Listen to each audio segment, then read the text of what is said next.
Hello, you guys. I ain't gonna be on long. I'll be on for like an hour.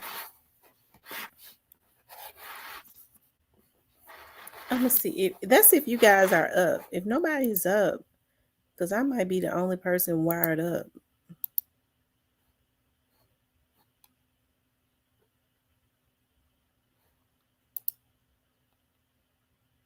I don't see nobody. Okay, I see one Teresa. Teresa, I guess everybody's sleep. Maybe I should have scheduled this live for tomorrow, like in the morning. Okay, I see two people. I probably should have waited and scheduled it for in the morning. TNT is up. I guess we're the only weirdos that's up. Like I'm wired up. And listen, I be getting wired up and then I have all of this energy and then as soon as I get on like 30 minutes into it, my body starts to shut down. I'll be ready to go lay down. But I'm kind of wired up tonight. Hey Ronald. Y'all, what's going on? Um, hold on, yeah.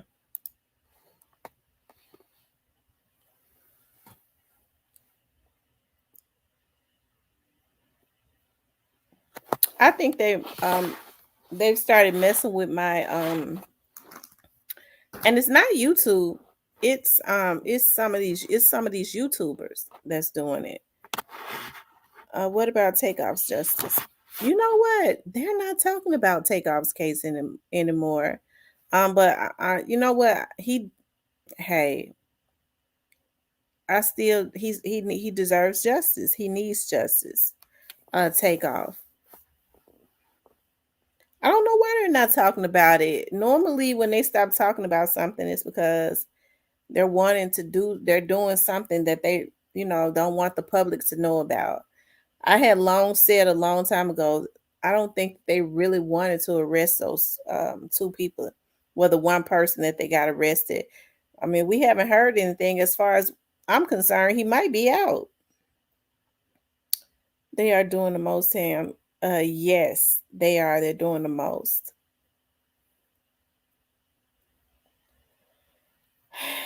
I can't believe I'm this wired up, this late at night. And like I said, in about 30 minutes I'll be just as sleepy. I was gonna look at a Netflix movie.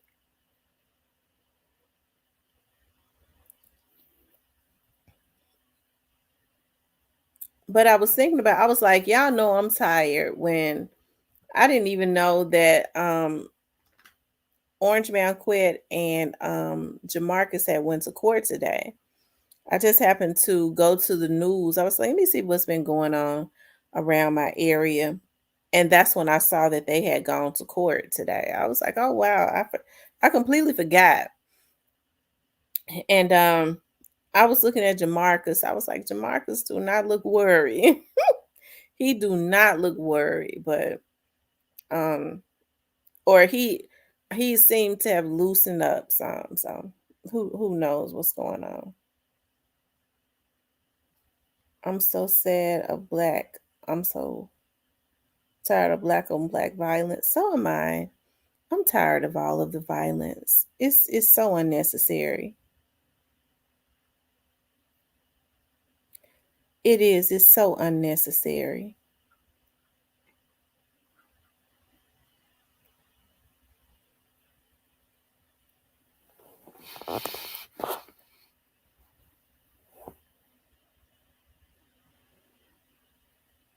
Okay, new to you.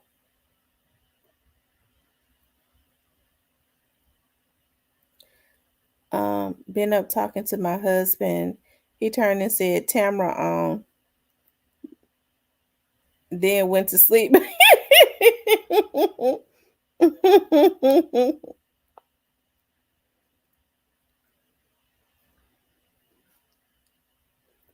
Is that Rohan? Hey, Rohan. I don't believe that pre artists are all innocent in Dawes murder.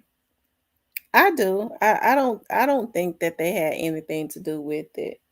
What makes you feel that way, Glenn?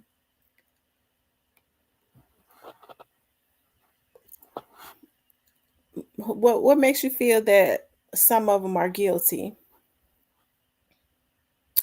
The music industry is pushing this crap. Black people can't see. Right. Um, there was a white exec who had a video going, it went viral, and he left the industry and he put out there exactly what they was doing um to black artists, right? As far as perpetuating a lot of this violence and all of that. And I remember it went viral, but then it went away. So somehow they canned it.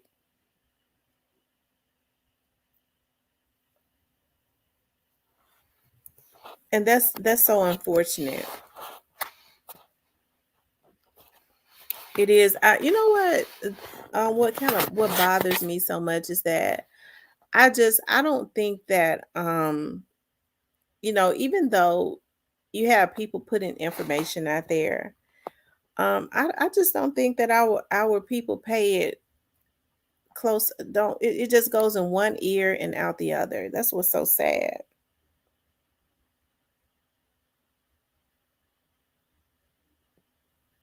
Well, no, it doesn't mean that they had something to do with it because they weren't with him.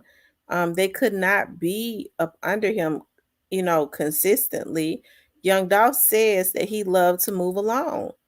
You know, just because a person misses a call, it don't mean that they had anything to do with it. I would never even put that into the atmosphere or believe that.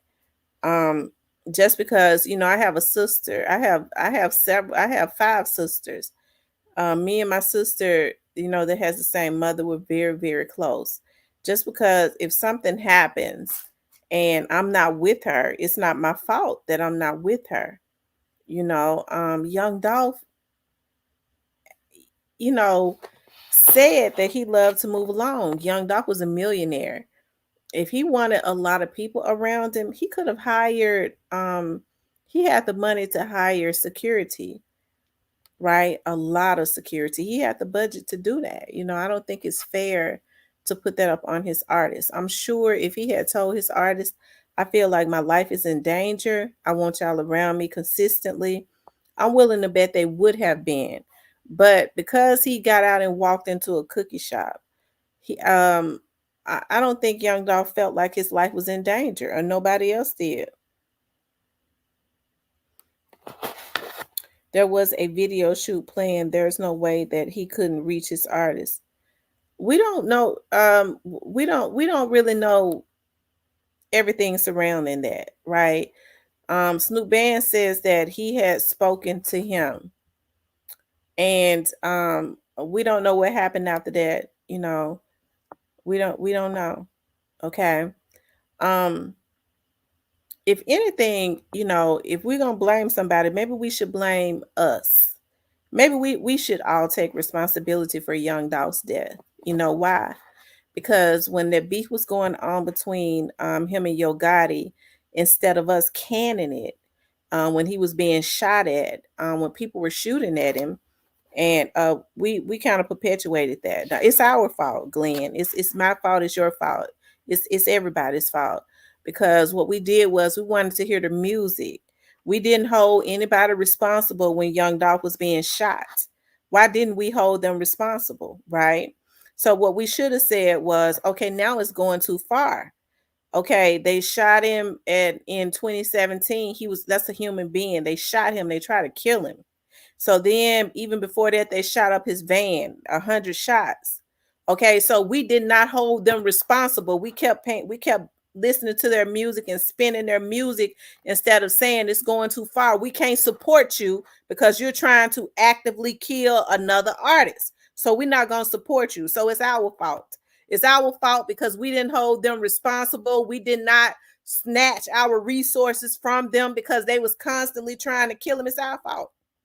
So we got to take responsibility for it because we perpetuated it because we was like, ooh, we wonder what Young Dolph gonna put into it. We wonder, he gonna get ready to come back with something hard. Okay, now we wonder what Gotti gonna come back with. Now, see, we perpetuated that. We laughed at it. A lot of people laughed at it, didn't take it seriously. So I'm not going to put that up on his artist because his artist was ready to spend then. It's our fault that we didn't hold them responsible. We kept buying their music.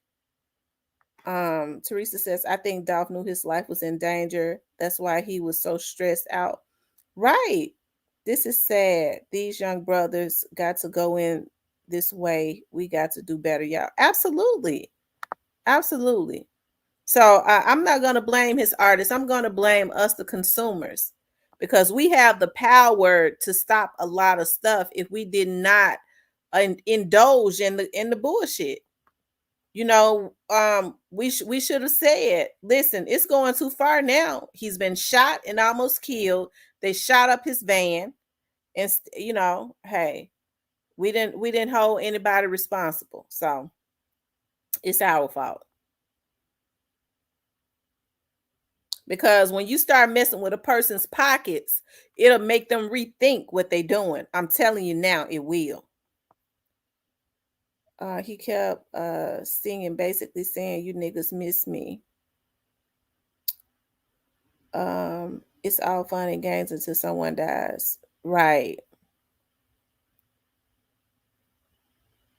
Right. And I mean, I hate to see any of them die. I hated it. I hated, to see Young Dolph die. I hated to see Teasy die. Teasy was a young man. I hated to see Big Jook die. I mean, Big Jook had children. It does not give me any pleasure to see these men being slaughtered. But what people need to understand is that, and I think this is what everybody is missing, the energy that you put into the atmosphere, that's the energy that's going to come back up on you. And a lot of people say, well, Young Dolph put bad energy into the atmosphere. I don't know nobody that Young Dolph killed. He had talked about Yo Gotti. That's the worst thing a man can say. I be trying to avoid this because it's just something about hearing men say that somebody deserved to die because their feelings got hurt. Because I be liking to see me. I like real manly men. I want to keep that in my head. Where sticks and stones. Because see, a man feelings ain't really supposed to be hurt about nothing, not unless his mama or his woman say something. Okay, or his children might have a heart to heart. That might prick at his heart. But another man saying words to you, you're gonna get mad enough to kill him. I don't want to think of a man being that weak. I just don't. I just have this.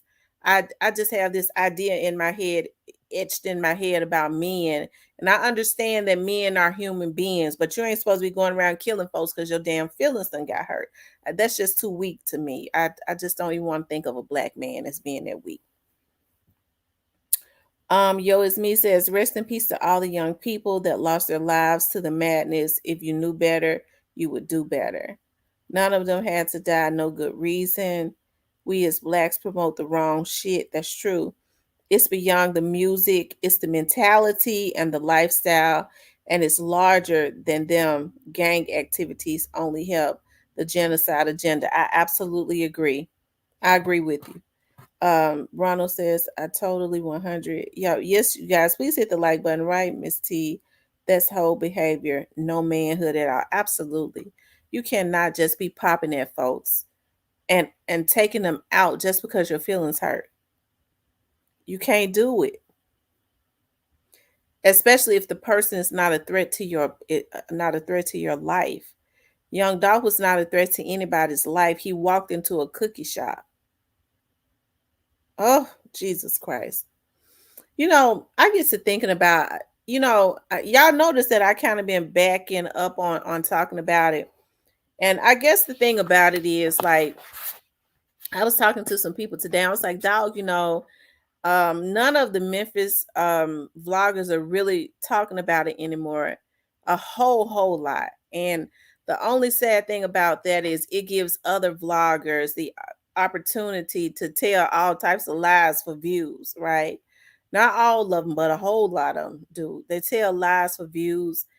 And when you think about the energy, I guess the energy, I told y'all it's like a eerie energy, right? It's real eerie.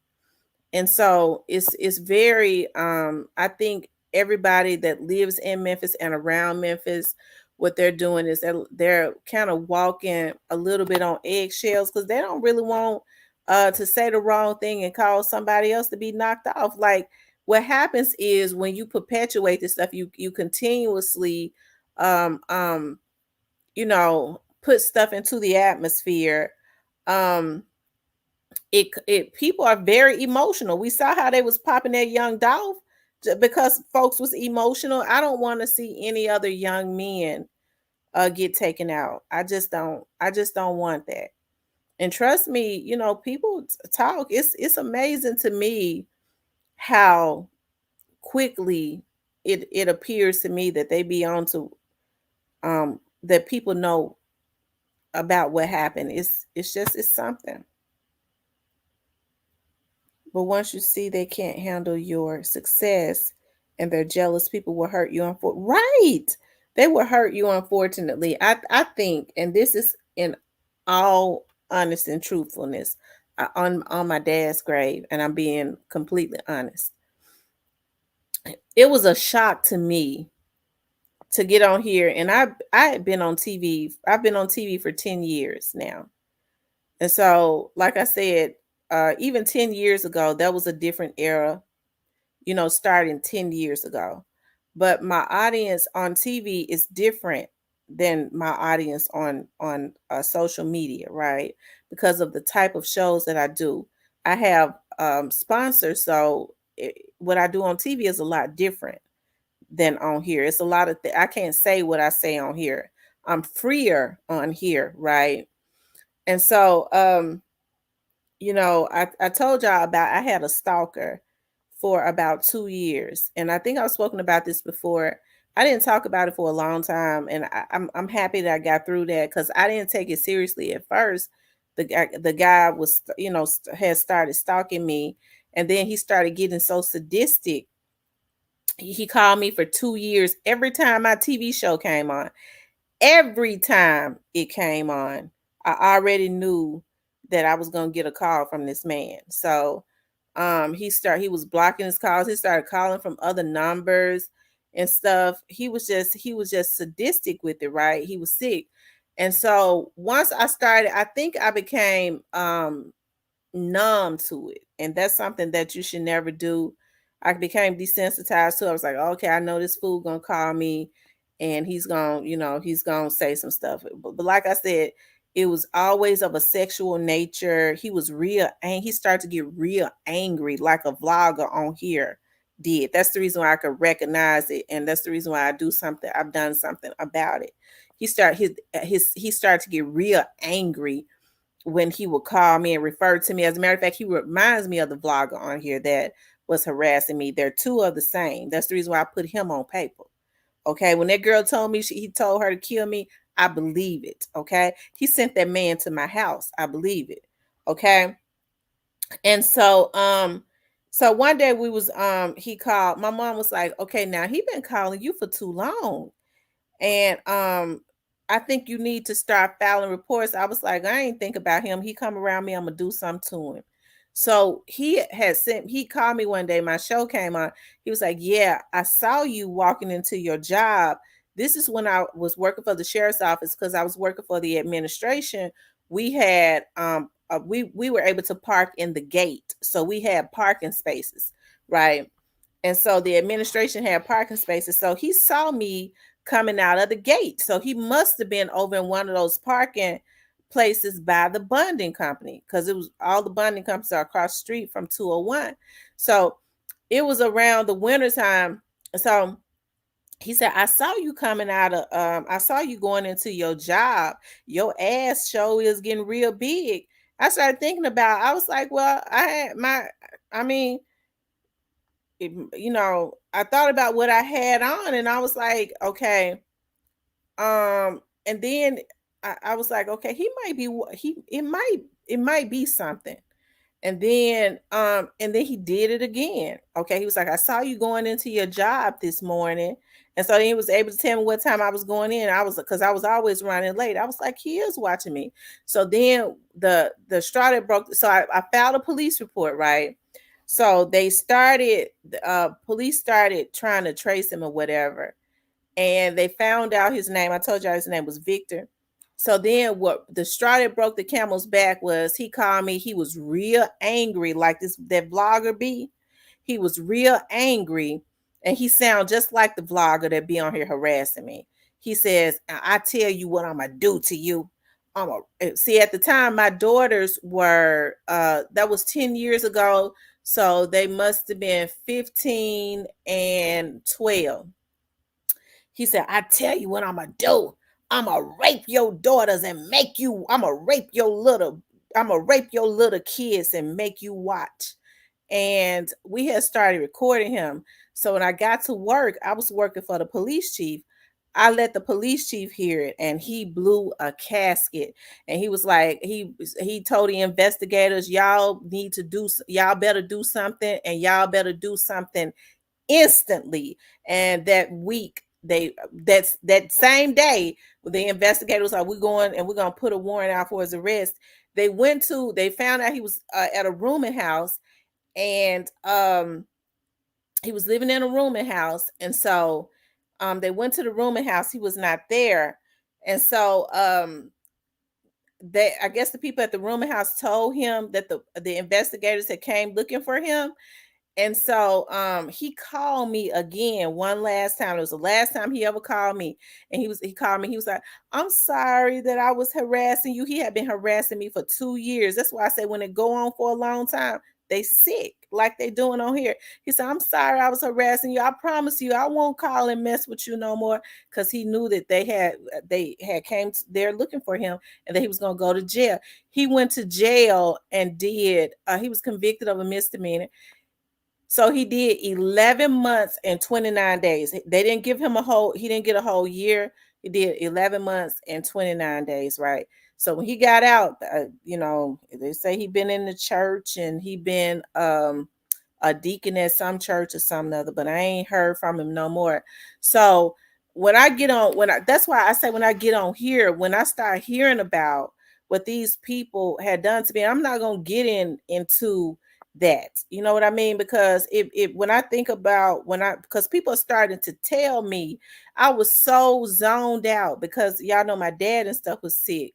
I do know that I was being harassed. Y'all know Onan was harassing me on here, right? He harassed me all that time. Okay, that's well documented. It's on paper. And there was a young lady who had reached out to me, letting me know he had asked her to do some things to me. I never did nothing to that man. Okay, so then people started telling me recently about some stuff Countdown John allegedly had been doing to me. I have to file reports and stuff. Each and every time I get more information, I have to add to reports that are on here. And my thing is, this has already happened to me before, but this is like on a bigger thing. Like with Victor, that Negro, he was sick. But on here, I'm hearing that these vloggers, for whatever reason, these men that have sadistic appetites, they want to try to send people to your house. And I do believe that the man that they sent to my house, because the girl said he already asked her to kill me. What had I ever done to him for him to want to kill me? So they sent a man to my house. And like the investigator said, he didn't come to your house for nothing. He had already solicited the girl. So we have to believe that he sent that man to do it. So that's the reason why I'm very I don't try to be extra or whatever. I had to meditate because I do understand that there are a lot of demonic forces, and you don't ever know what kind of drugs people are on. And when they start looking into these people's backgrounds, they start seeing like all the stuff that they are into, even the people that are around them. Okay, because the investigator was like, you have to think about now all these people that they got around them. He was like, I don't too much worry about them. What they try to do is they try to get people that are unhinged, that are mentally ill, and they put them around them to try to send them out to do stuff. So now we got to try to figure out. They started looking into a whole lot. Like I said, I don't know if this stuff has been going on here. Okay, I don't know if this stuff has been going on here forever. But I just, the stuff that they do on here, going back and forth, creating beefs and stuff. I'm not into stuff like that. That's not what I'm on here for. And they're not going to pull me into that. And so if I have to do the very worst to let them know I'm not in no sector, hey, I ain't got nothing against nobody's sector as long as they ain't violating, but I don't want to be in your sector. I ain't in no sectors. I don't give a damn about no views like that. I'm on here because I'm on a mission. I have a journey. I understand that I was put on this earth for a reason, and it ain't for garbage. I ain't in competition with nobody. I'd be a damn fool. And so, like I said, it's a shock to me when I get on here and I see people that's from different states, all different walks of life, and I see men that are in competition and real jealous hearted, or they see a woman and they decide they want to become obsessed with her. Now, I've worked for the police department forever. And when I was working at that front desk, we used to sniggle at people when they would come in. We would take their reports and stuff, and they always say, "Ooh, that person is paranoid." We would kind of sniggle about it when people would come in, and some of them were really paranoid, right? But I'm starting to see now that a lot of this stuff that people think that be going on, these people are really doing that because of technology. Folks are way more sadistic. So people wonder why, I'm real guarded and that I go off. They don't, especially if they're just coming onto my channel, they don't know what I went through with these men. I grew up around real hardcore street dudes that was ready to make some shit shake with some of these niggas on here.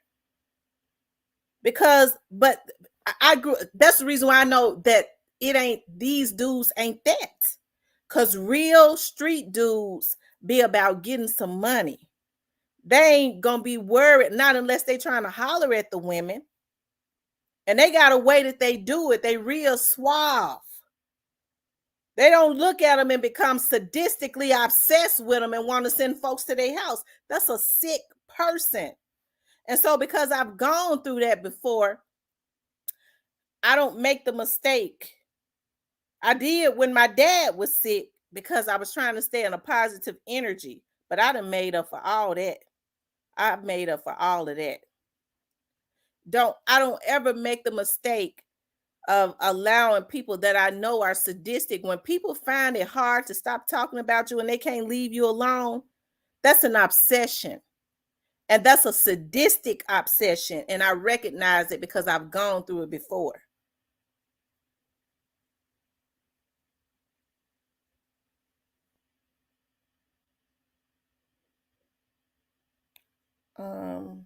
New Diamond says they are demons. Yeah. Rhonda Gray says, I sure hope I can have the pleasure of meeting her one day. I'm going to be on my best behavior. Ben says, it's like you have to see all people as they have an ulterior motive to be right. And so that's the reason why I'm so guarded, and folks say, well, she just be one file police reports on people. No, I don't. I'm not even that type of person.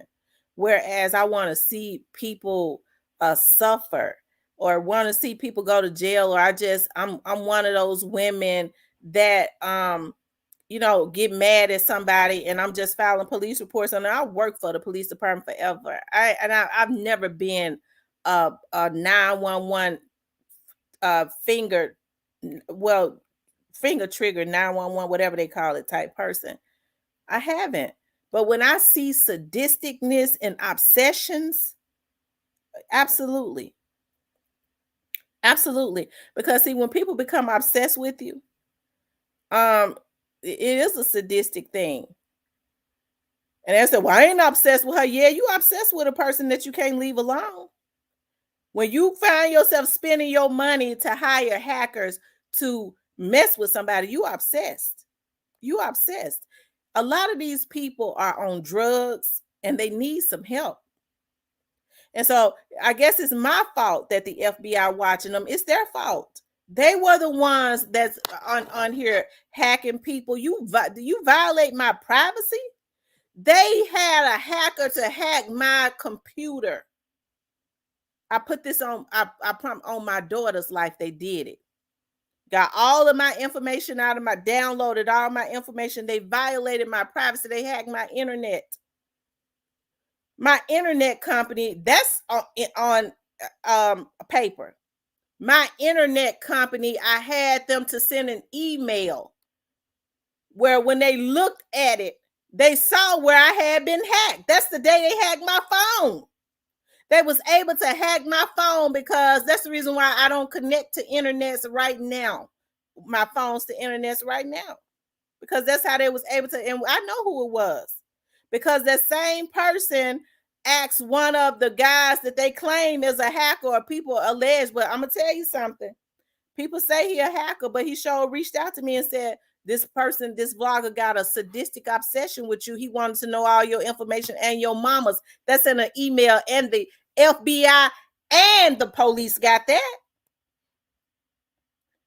Now, why a motherfucker want to know something about my mama? That's sadistic. That'll get your whole motherfucking family wiped out, motherfucker.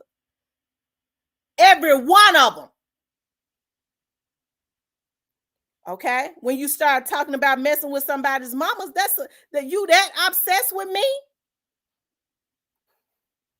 That's a sadistic, obsessive individual. Right? When you become fixated on somebody that ain't never even had a conversation with you. Ain't never even had a conversation with you, don't even know you.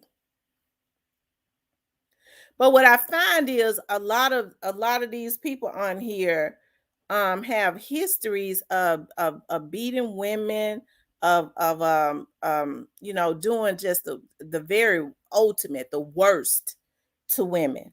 So when they get mad at men because they've done this their whole life, they feel like it's easier to take their issues out on a woman.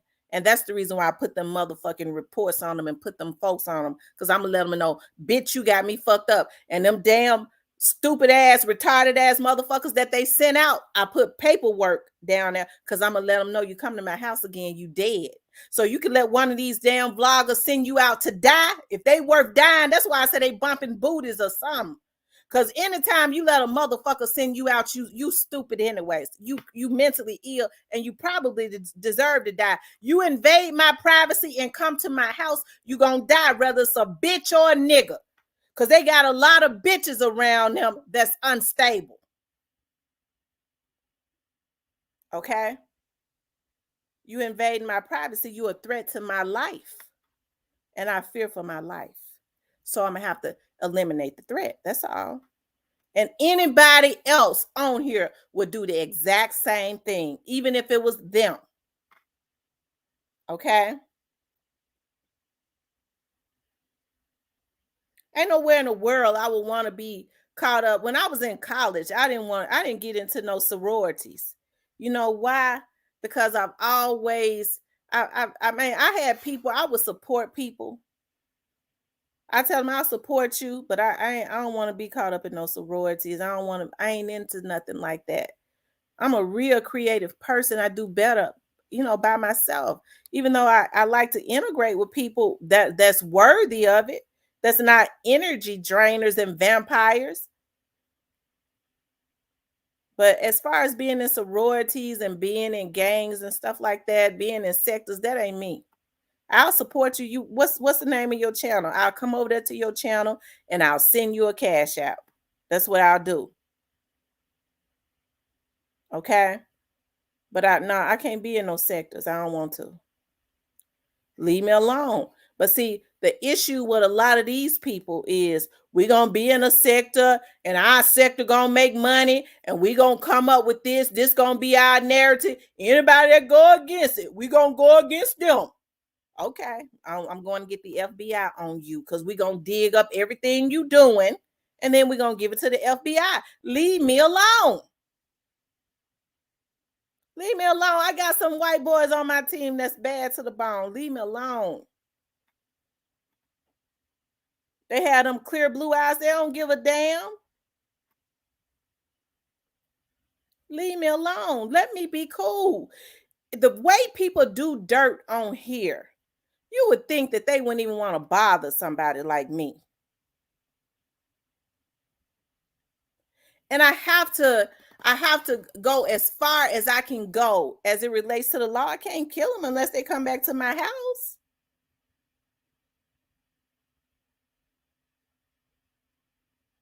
But why would you even want to let somebody send you out to go knock on somebody's damn door? To let her know she can be touched. Uh-huh. Send that nigga back.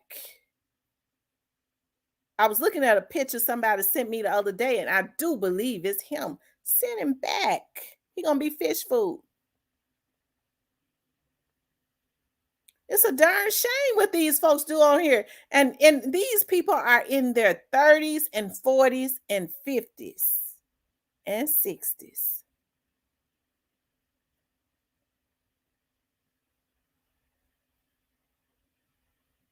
Okay.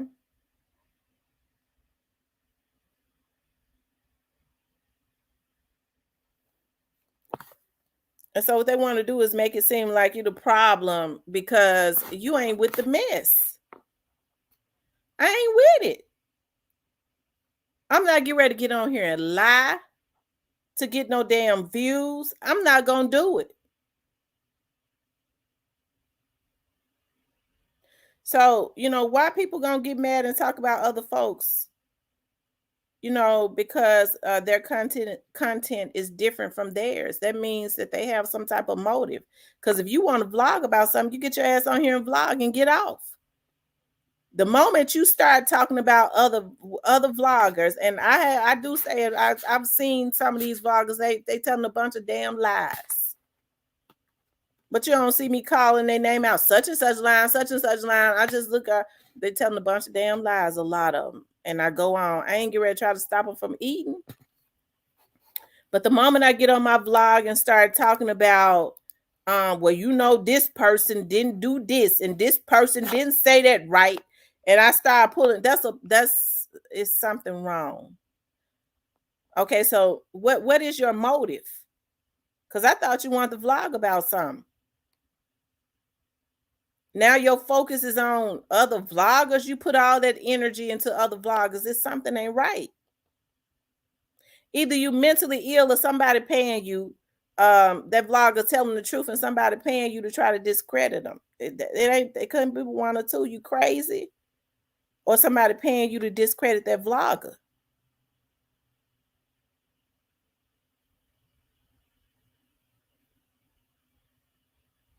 Okay.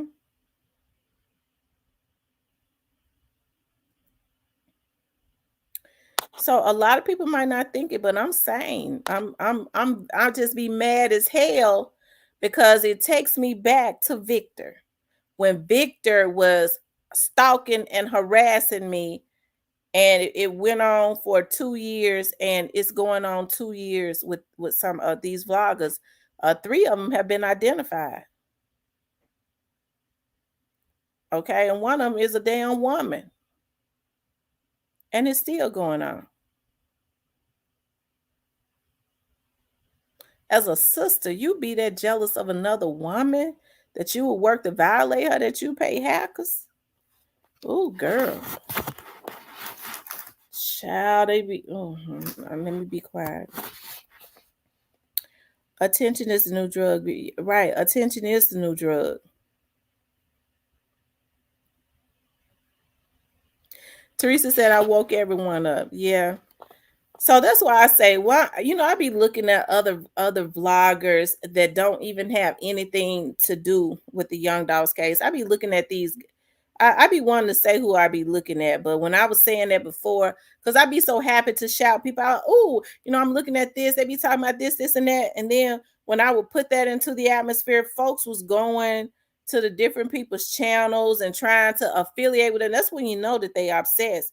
Ooh, she looking at that channel. I'm get ready to see if I can associate myself with them And then next thing you know, they would affiliate with the channel. I would unsubscribe from them because it's just some people I see they affiliated with certain people. I unsubscribe from them because I can't be around. I don't no rottenness. Period. And then the next thing you know, they get close to the channel, and then the next thing you know, they're trying to discredit the channel and throw the folks up under the bus. So what I do is I quietly watch channels that have my interest, and it's a few of them, and I quietly send them cash apps, and I go on with my life. And it ain't got nothing to do with the Dow sector, you know. It'd be different sectors of people just talking. They be talking you know, they really be talking a lot of positive stuff that young African American men need to hear, young African American women need to hear. It's a damn shame that I can't put y'all onto them because the trolls gonna go and start hacking them because they have an obsession with me.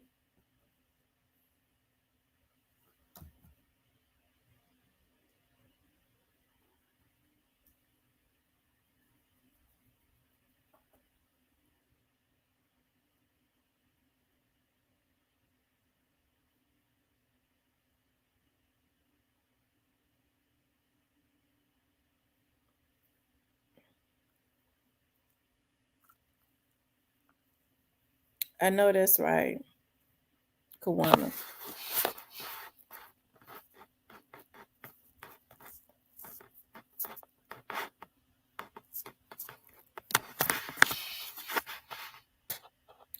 Um,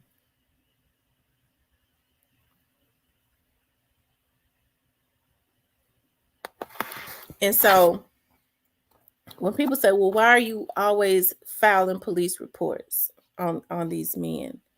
Because that's the only defense that I have,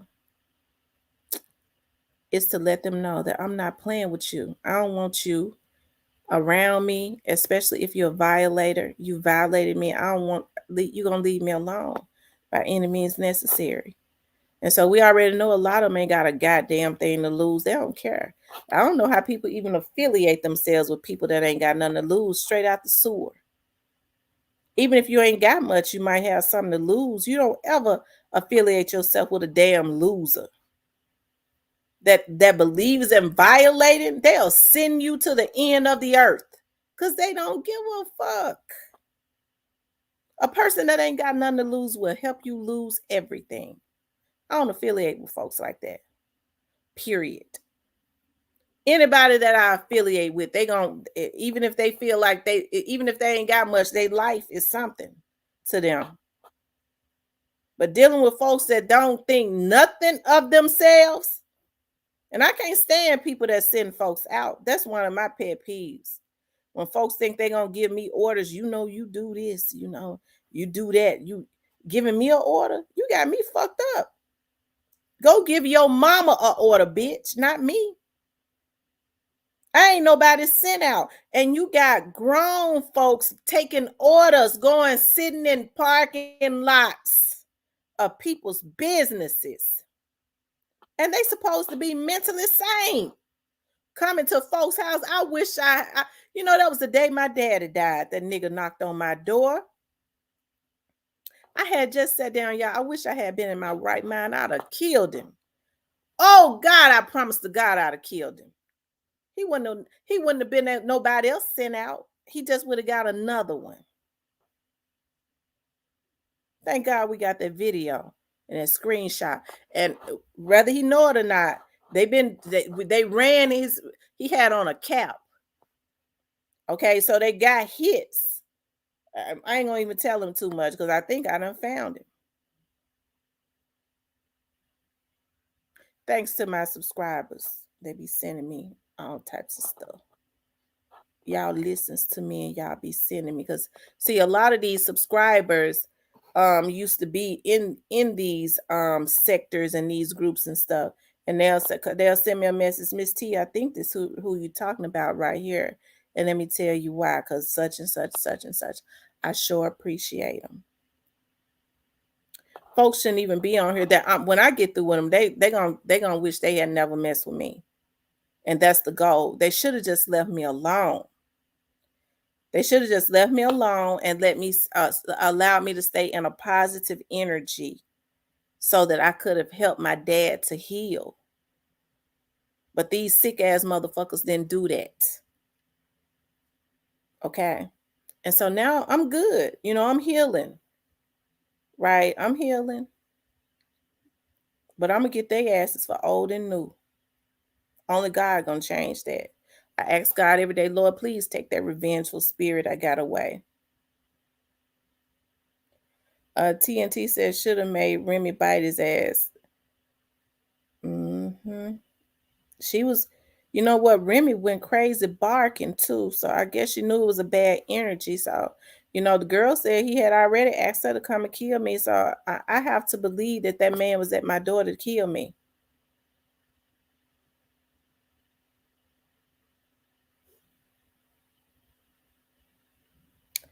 Well, I'm going to always stay on your good side. Thank you, Ronald. It's good to be on my good side because I'm a good-hearted person. I be wanting to see people win. That's the thing that I don't understand. Like I said, it's a completely different animal on here. I've always wanted to see people win. I mean, I'm blunt. I'm blunt to people. I don't like to hurt people's feelings or anything like that, but I just feel like I help them if I tell them the truth, right? And so I'm not gonna mislead them because I be wanting to see folks win. I always, my dad used to always tell me it's a whole lot of money out there. So you ain't never got to really do nothing you don't want to do.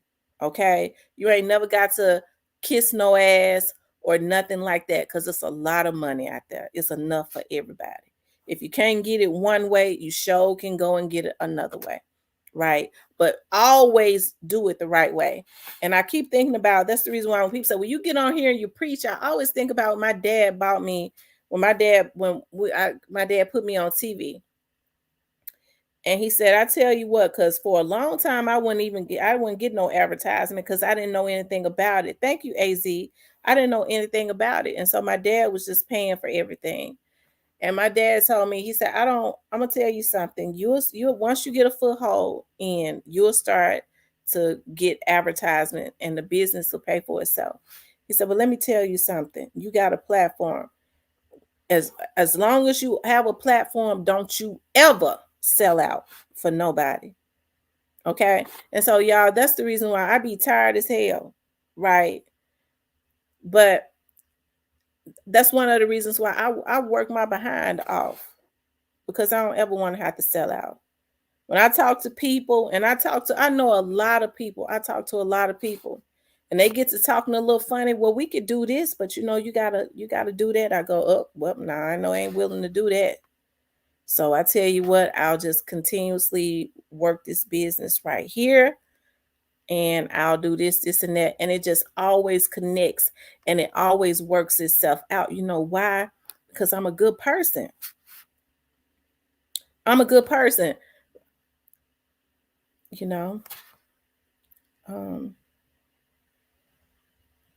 We're like that because we'll give you the shirt out. Right. I'm real good to people. But if you cross me, I'm done with you. I mean, you're just not gonna get a second chance to finish, turning that knife in my bag. My grandma taught me that. My grandma always taught me, she was like, and I don't know if it was right or wrong, because my mother's a minister and she's a very forgiving person. She's very loving, she's kind, she's just all of those things. She's not judgmental, nothing. But her mother was very strong and her mother was very hard. And my grandma always taught me, she used to always say, baby, let one hurt do. I didn't even know what my grandma meant when I was growing up. She said that, baby, just let one hurt do. And I understood when I got older, when she said, if they hurt you one time, let that be. Because, them old country people, let one hurt do. When they hurt you one time, let it hurt, get over it, but don't go back for no more. Don't be no pain freak.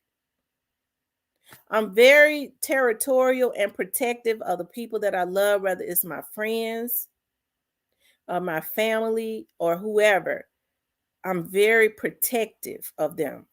And I have issues when it's not reciprocated.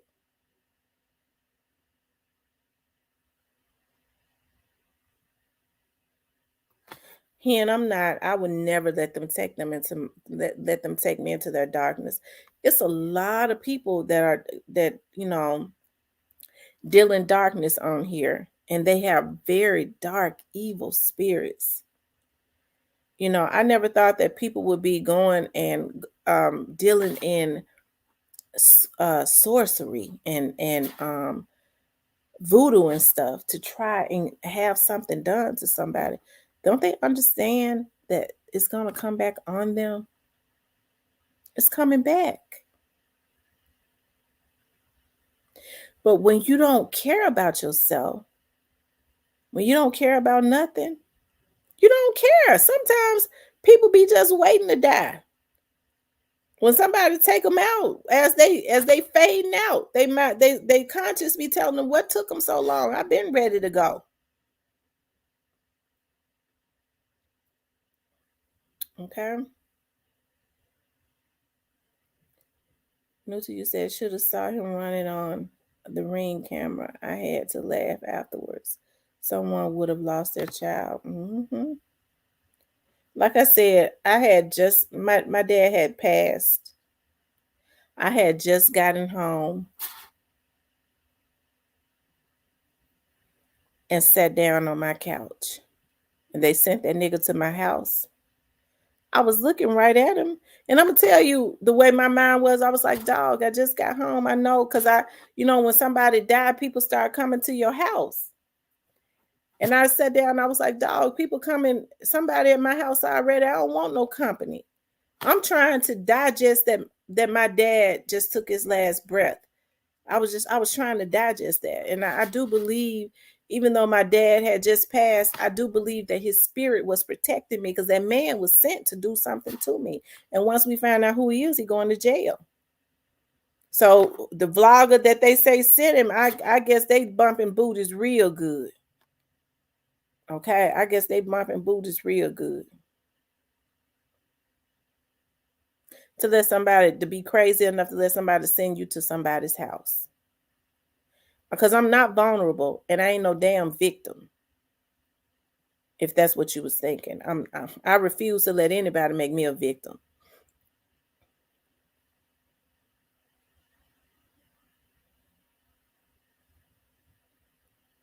Okay, but anyways, when I looked at my camera, I said, I had said I said, I'm not answering the door because I don't want no company. I'm trying to digest that I just saw my dad take his last breath. And then when I started looking at the camera, I said, who is this motherfucker? He don't belong around here. I don't mean no harm, but he didn't. Especially at my doorstep. I don't know him.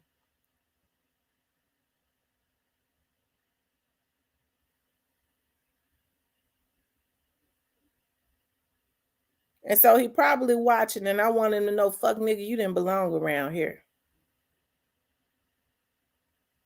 Okay. You let your boyfriend send you out.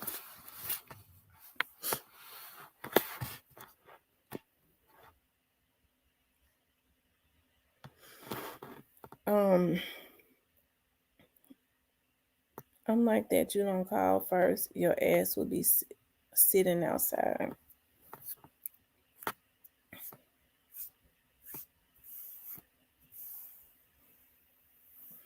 But I guess God didn't want me to do, it happened like that. I do believe that my dad's spirit was protecting me. And then too, I didn't have it on paper at that time. So I probably would have had to go through some unnecessary stuff. It's documented now.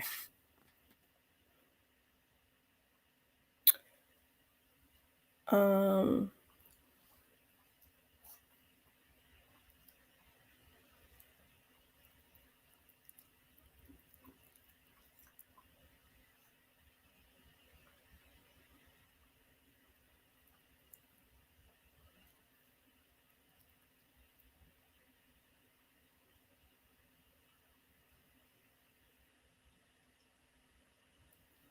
mhm. My dad's spirit was strong until the end. I asked him, I said, Dad, do you know who I am? As his voice and stuff was fading, I said, do you know who I am? He said, Chrissy. I mean, he knew until the end. You know how like some people say people they don't know anything? He knew. He knew.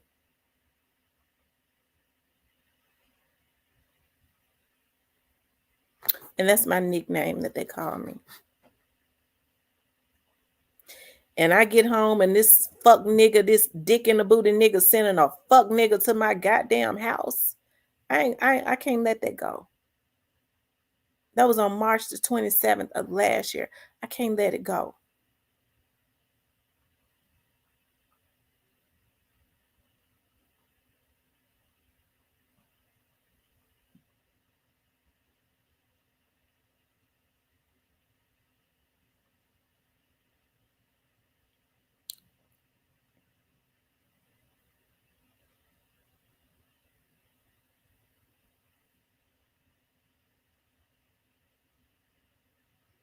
Yeah, they still can hear you. I think I was just so bothered.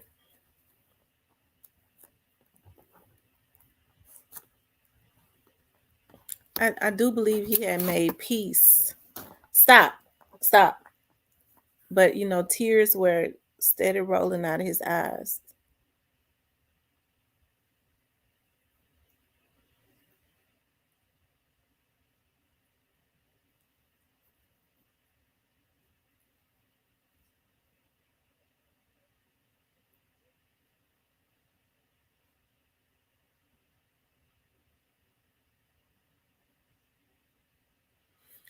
I ain't never in my life seen such sick people on here.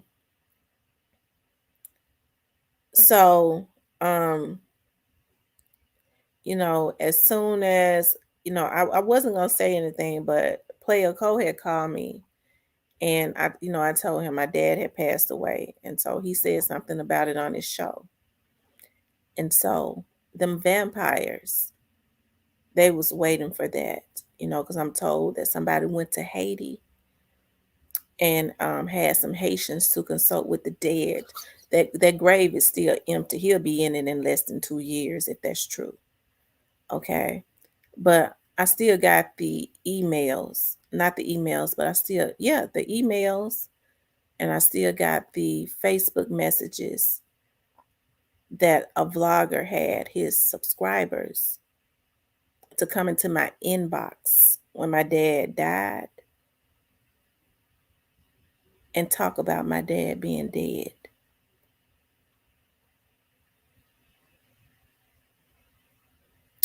Now, y'all some grown motherfuckers. I'm talking to them sick motherfuckers that's around them now. Y'all grown. And y'all let a nigga that just came up out the sewer send y'all out on missions because everybody already know people that used to be in the clubhouse with y'all talk about how he give y'all assignments and talk to the damn women like they're a bunch of damn handkerchief head slaves and then apologize to them. The police got into the clubhouse and heard some shit. And y'all supposed to be sane?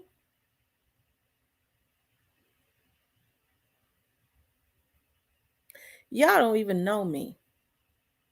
You let a motherfucker that's obsessed with me send you out. Y'all gonna reap for that. Y'all gonna pay for that. I'm sure a lot of you bitches already have. But y'all gonna pay for it and God gonna make you pay for it. Okay? God gonna make you pay for it. Cause see that God get back is worse than any get back than man could ever do. And even the Haitians can't stop that.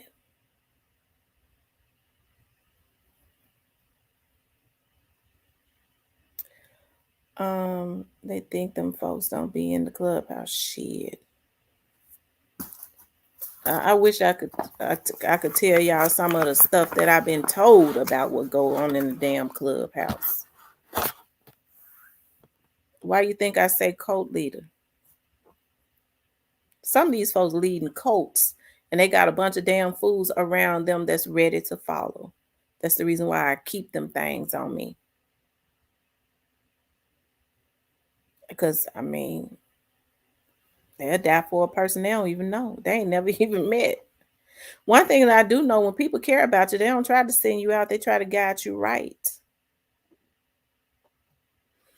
But so the thing about the reason a lot some of these men get involved, I've studied, y'all know I studied in college. I studied criminal justice and psychology. So I always loved to study the mind, right? It's just something about it. I always studied, and I ain't crazy, but I always like to study the mind of serial killers and stuff, their patterns and their childhoods and stuff like that. So when these men are take orders from other men to go to a woman's house and violate them, all you gotta do is check their history, check their background. They have histories of violations. And so it's something about my voice that leads men to believe that I'm vulnerable. And so when they're pedophiles and rapists and they have histories of sexual assaults and stuff like that, they might think that they could overtake me. He didn't know that his angels was watching over him too, because I would have killed him. You motherfuckers think that I could go through the academy and I get hired by the government to do the damn jobs that I do, and I got a weak mind. I start some training tomorrow, okay, on some stuff. They don't hire weak people. But even still with that, I still don't be wanting to see. I'm still not one of those ones because I grew up in the hood. So I'm able to identify with the same people in the hood when they say, well, that person needs to go to jail. Why you think I always say I don't think that it's real criminals out there. They wasting their time putting folks in jail for drugs. I mean, it's a crime. Don't sell no drugs, don't sell weed or nothing. They say selling weed is legal now, they say, if you pay taxes on it. But I'm talking about other stuff. Riley, you're gonna get a whooping. But it's some real sickos out there. So I think if they put that energy into getting the real sickos out, because see, they'll try to say, well, the drugs alter people's it alters their minds and stuff like that. I don't know about that, because I remember when the crack era hit, and when people became crackheads and stuff, it didn't make them become a damn rapist. Okay, it made them stay up all night. They would clean up. They would, they kind of inflicted that stuff on themselves, pain upon themselves, because I mean it was pain inflicted upon themselves, but you could still trust them around the damn kids. So I tend to believe that, drugs don't alter a person's thinking, or alcohol to make them molest kids or rape women. It's already in them. The motherfuckers already sick. Okay. It gives them the courage to do what they had been doing and wanting to do. With that being said, I believe the person that was sent to my door thought I was going to be a victim, and he didn't know he was going to be one.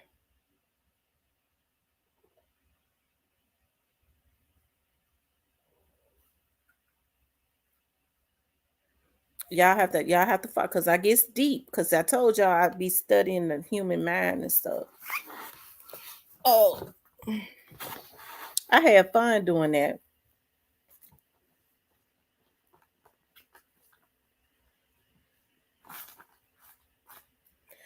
I think they should start looking into stuff like that, because like I had a real I studied a lot about Ted Bundy, especially Charles Manson. This was a cult leader. I'm gonna tell y'all something, and I put this on my dad's grave. One of the vloggers that I've had to file a report on, when they started looking, when they started watching, I promise to God, one of the things that one of the investigators said was, if we don't be too careful, we'll mess around. Because I had already been saying cult leader. He says that person has the tendency with the weak people around them, especially after they got into the clubhouse, to lead a crusade that Charles Manson led. Y'all see, he sent that nigga to my house. And there's been some other people that he sent out to mess with me. When people are easy to be sent out, these folks got regular jobs and shit. And you motherfuckers let folks that come up out the sewer, all because you want to mess with people and violate them, put you up under scrutiny with the with law enforcement, all because you want to belong. Don't no same person send folks out to go violate folks. But I guess if you mentally ill, you wouldn't know that.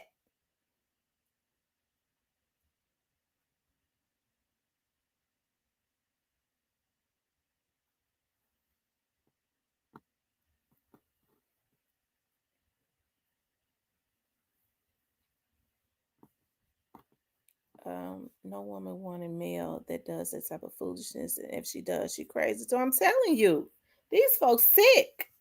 These people sick. But listen, I studied about listen, Charles Manson was not crazy. Charles Manson was just a master manipulator. He got a bunch of damn fools around him that was weak-minded and crazy. That's the reason why Charles Manson, because I ain't never did nothing to nobody. He didn't. He got a bunch of weak people to go do it. He said, I was able to size folks up real good. And the prosecutor said, yeah, he was. He could size them up real good.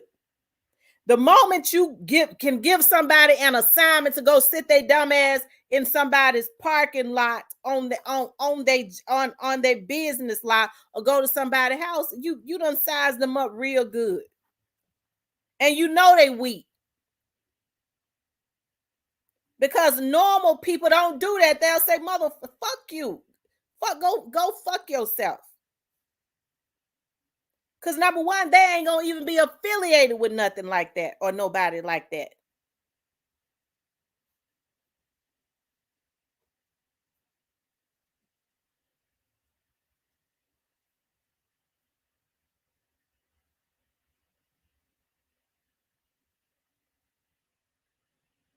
Ain't nobody gonna ever tell me go up into a cookie shop and act like you're gonna buy some cookies. Hell, I went up in the cookie shop, but it was to get some damn butter cookies to choke down to eat. Ain't nobody gonna send me out to do it. I don't care how fascinated I was with something. Ain't nobody gonna send me out to do it.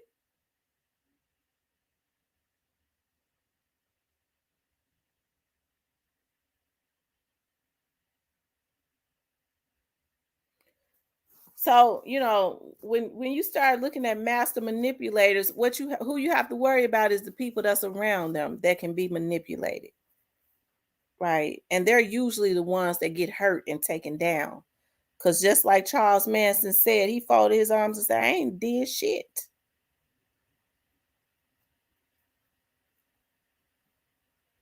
Them damn fools did it.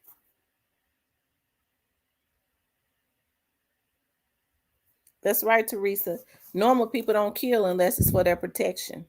They don't become obsessed with people.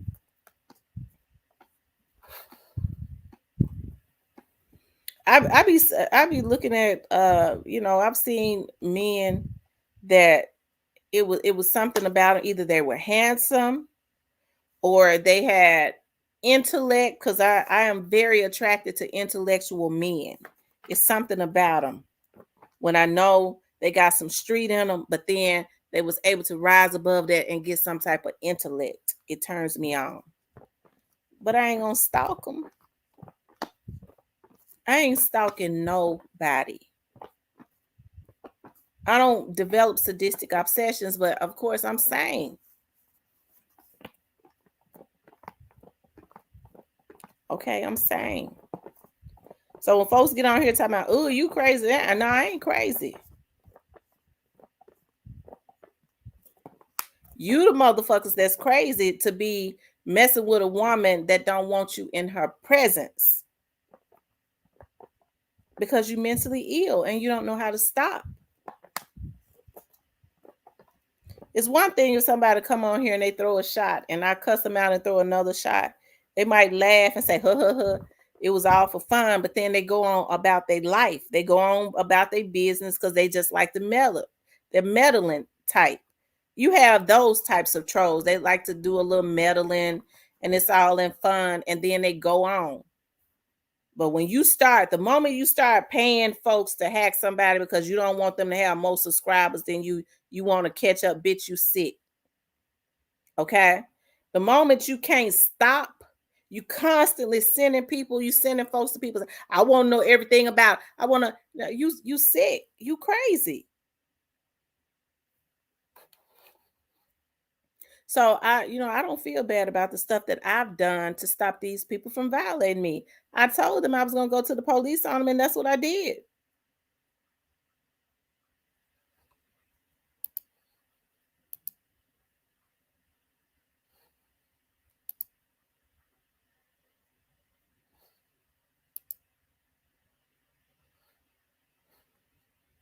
That's what I did.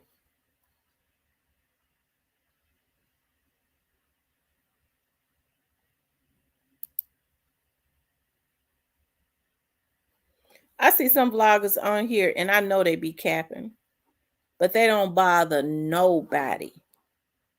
They don't. So when people say, do what you think about that vlog? I go, he cool.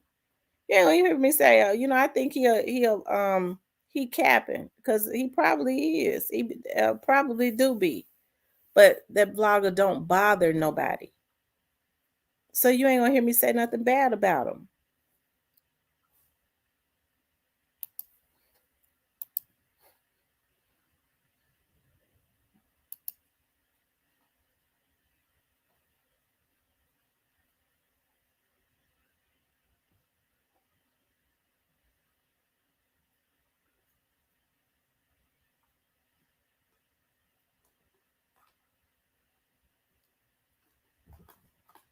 Hmm.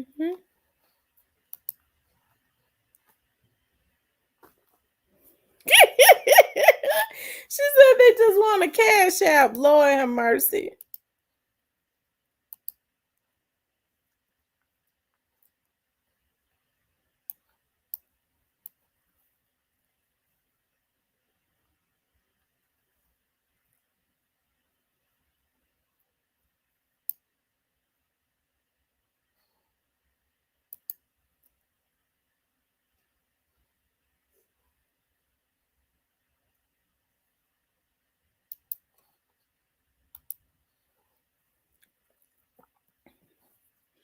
You guys make sure y'all go to the video that I put up about young Dolph, about Hernandez Govan and them going to court. I would like it if you guys would share it like on your, because what they're doing is they're trying to shadow ban me. They're trying to shadow ban my videos. So the way that we combat that is if we, because I'm looking at my numbers, if you all share it, then it helps to kick my videos back into the algorithm. Okay. I can't be on here all day, and I even if I was on here all day, I sure wouldn't be trying to, um, shadow ban and report people's videos. Like I said, I'm not mentally ill, but if you all share the videos on your channel and stuff, like on your YouTube or on your Facebook page, that helps to kick the video back into the algorithm. So I would really appreciate it if you guys would do that.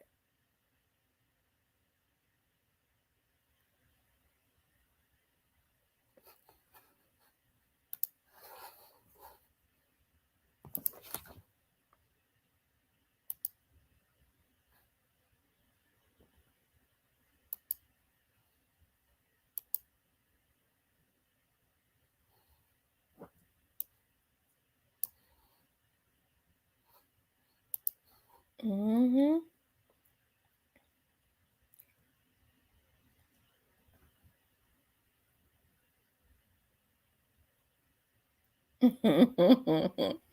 He said they don't like women. I think men that try and cause a lot of distress to women and mess with them all the time. I don't think that they like women, because men that like women be trying to be nice to them. You know, if you like a woman, the best way to get her is to that's she might not like you. If she don't like you, you need to you just have to go on with your life.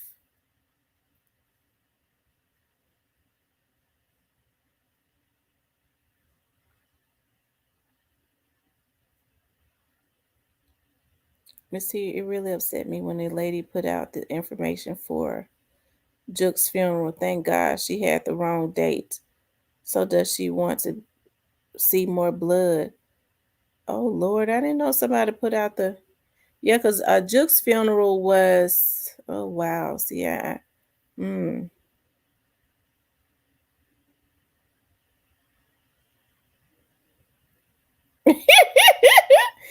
He said no disrespect came out of a coochie, and that's all I know. That's most men, that's what they like. Most of them, but then you got some that like other stuff.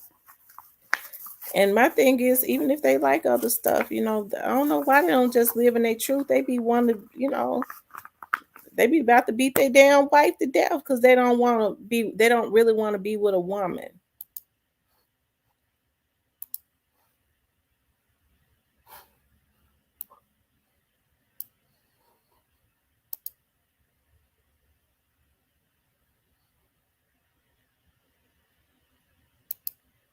Hmm.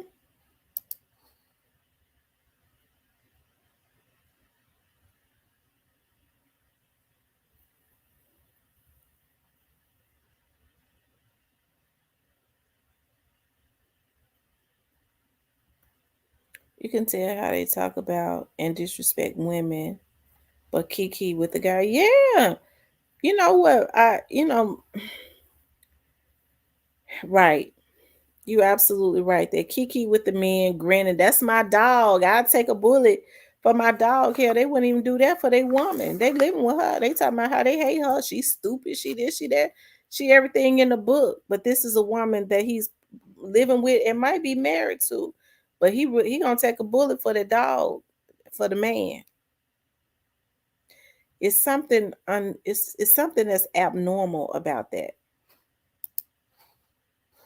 And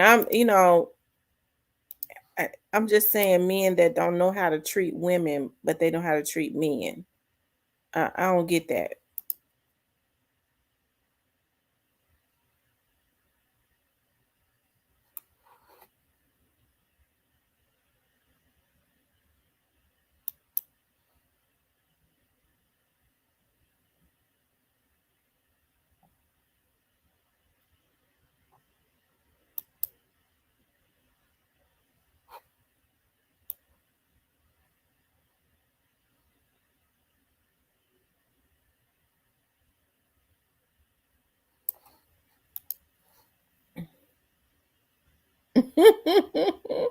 He said, "Be smiling like a chess cat." Lord have mercy. I don't know. I love my friends and stuff. I'm talking about the female friends that I got. But girl, it ain't nothing like laying up under a man. Okay. Now how girls be saying, "Girl, we did our girl get-togethers and this and that." Every now and again you might want to do a girl get together. Cause even like with my cousins and stuff, my few friends, I might say, "Well, y'all know what? Let's do like a waiting to exhale little thing or something. We look at movies, and then because I like to, I have drinks at my house or whatever. They're coming in their pajamas, but they got to go. Okay, they got to go. But even still with that, I'd rather be up under a man any day. So, mm.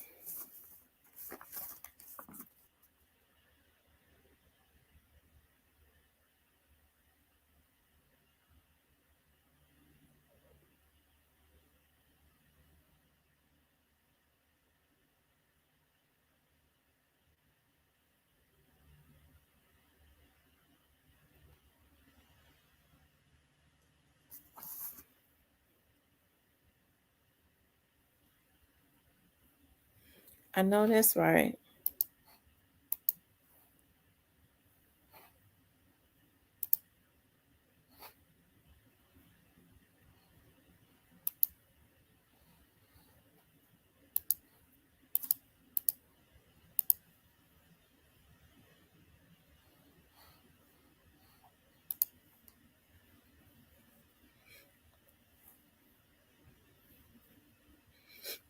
Yeah, this weather is real tricky. I was wondering why my head was hurting. My nose stopped up. Let me get some of my house drops. Hold on, y'all.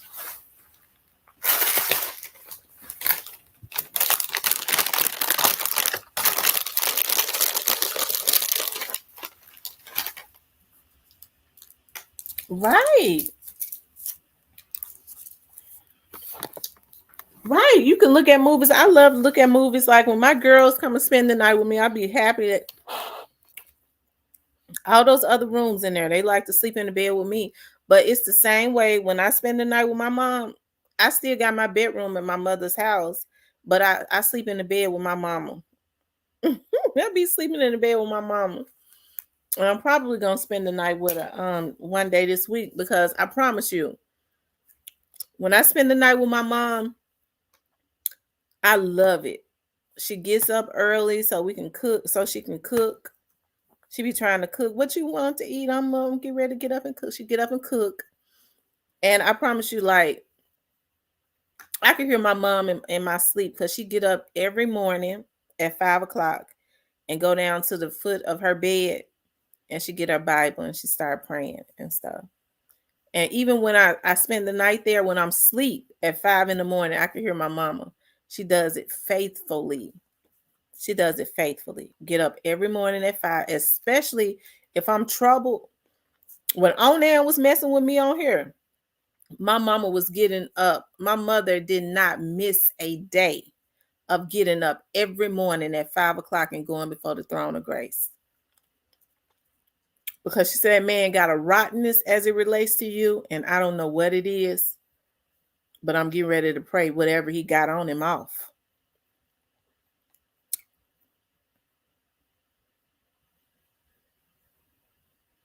I guess that's why he asked that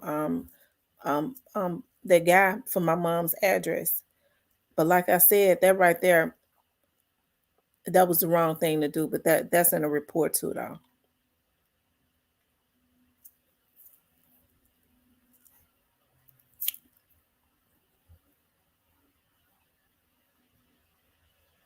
He said hot toddy time. I'm telling you.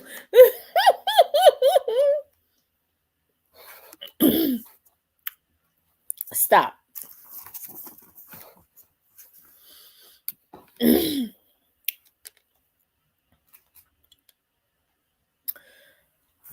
don't know. I got to go to some training tomorrow. And I would tell y'all what I'm doing, but I'll tell y'all because I'm gonna be hiring some people real soon. Got to be physically in shape though. Um, my mom been reading her Bible every morning over 40 years. I'm gonna tell you something. It's just something about my mother. She always gives me peace. She always gives me peace. She just does. She gives everybody peace. She always trying to see the brighter side of stuff. Well, no, look at it this way. Well, maybe that person, you never know what people going through and this and that. Sometimes I feel like when I get soft, because I'm real empathetic to people, I know that comes from my mama. I know it comes from her.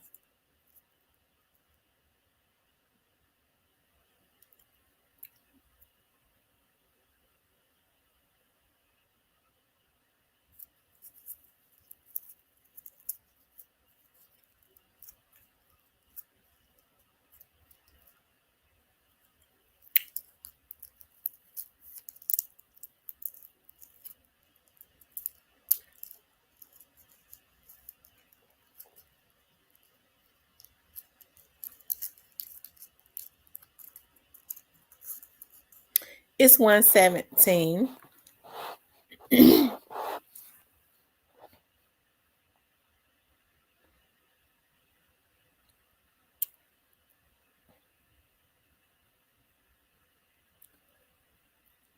can have family friend. Oh, yep. I'm gonna miss my little Juki Fruki, my grandbaby. I got training, so I'm not gonna be able to keep her this week. But I be missing her, y'all.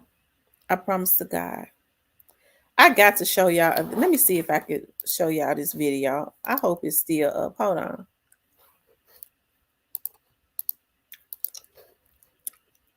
It's probably not up anymore. The fruit bar. I call it a fruit bar.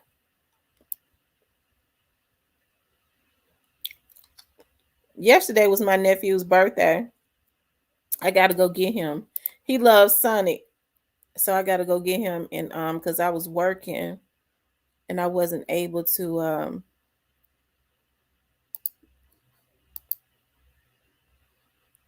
get over there. So he and I got a date to he loves Sonic.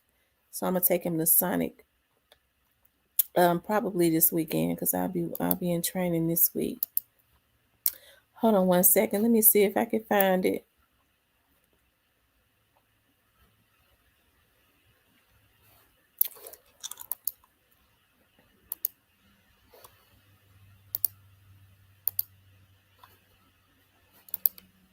It's not up anymore. I hate my sister took it down. My grandbaby eating French fries, and she was sitting there. She was sitting next to her mama, and her mama didn't even realize that she had her head turned talking to my mama. And my grandbaby was taking all the French fries off of the plate, y'all, with both hands and putting them in her mouth, just stuffing them in her mouth, all of the French fries. And my mama looked at and said, "Oh my God," like her mouth was completely stuffed. And my daughter had to take all the French fries out of her mouth. I mean, she was just stuffing her mouth with French fries.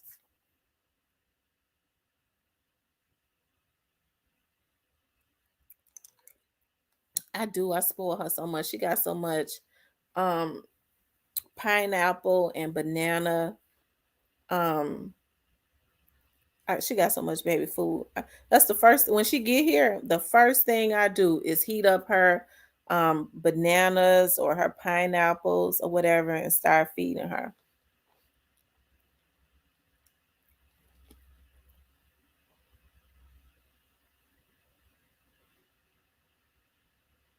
My mom would pray the rosary every night, even when her mind would fade in and out. One night, I went in her room and she was talking about chickens, and I asked what she doing. Said praying. Yeah,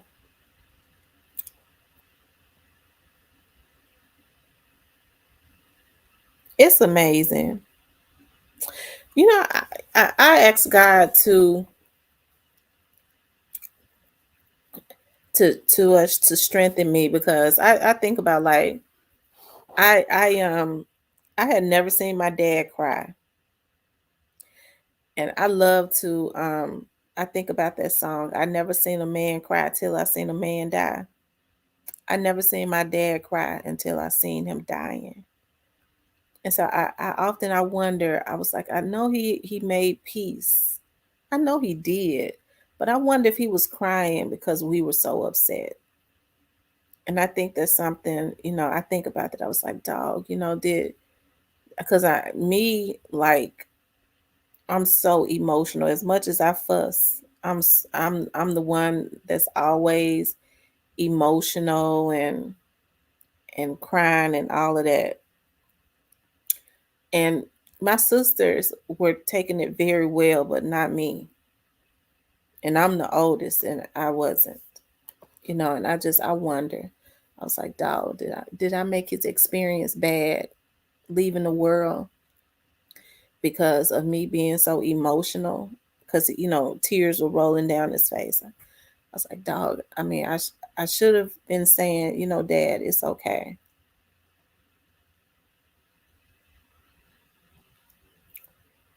And then I get home and that motherfucker hit my door.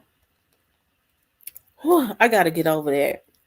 Cause that's just something to be that obsessed with a person. Oh,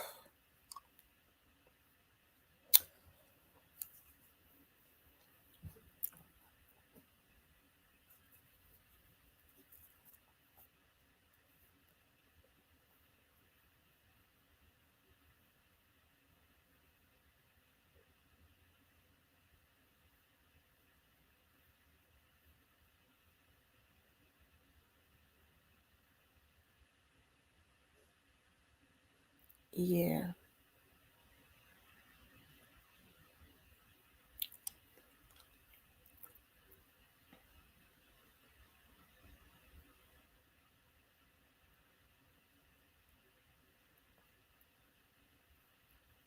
My sisters always say she be the first one fussing and cussing and all of that, and then they'll say, and the first one to cry.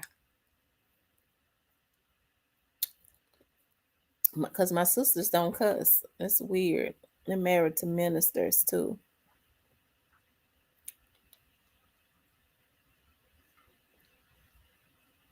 But I sure do.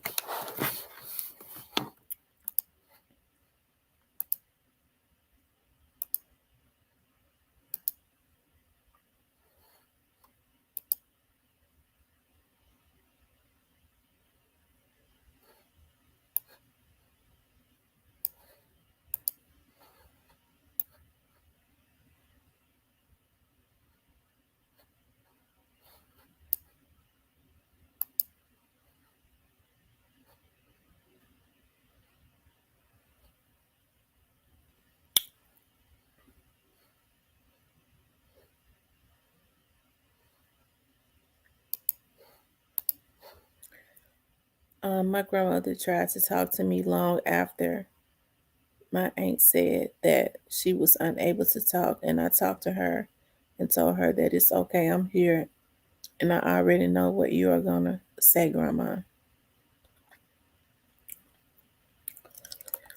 I wish I had said that to my dad. I wish I did.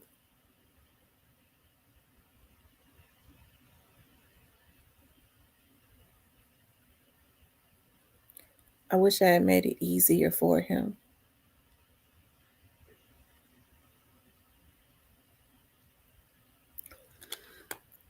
We get caught up in our own selfishness.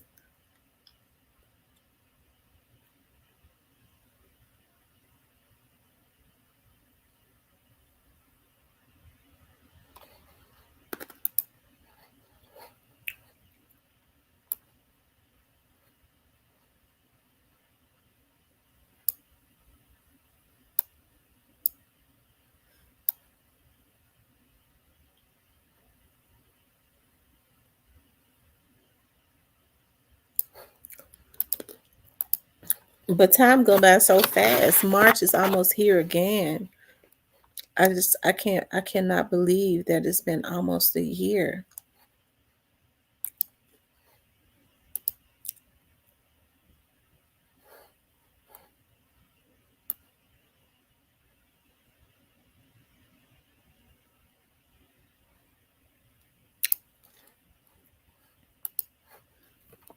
Somebody was just posting that they think that Orange Mountain Quet is gonna get off. What y'all think? Do y'all think that Orange Mountain Quet? What y'all think about that? I want to know what you all think. I was just looking at a comment that someone posted. They said that he got a really good lawyer, and they think that he may end up getting off.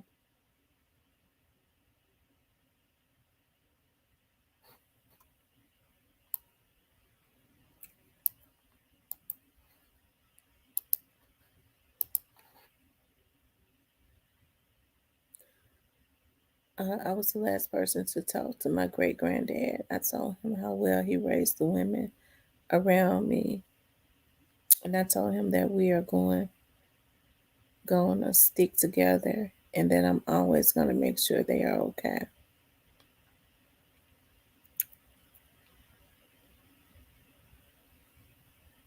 When my dad was dying, he kept holding on for us, and the best thing you can do for them is to tell them it's okay to go, even though it hurts you. Yeah.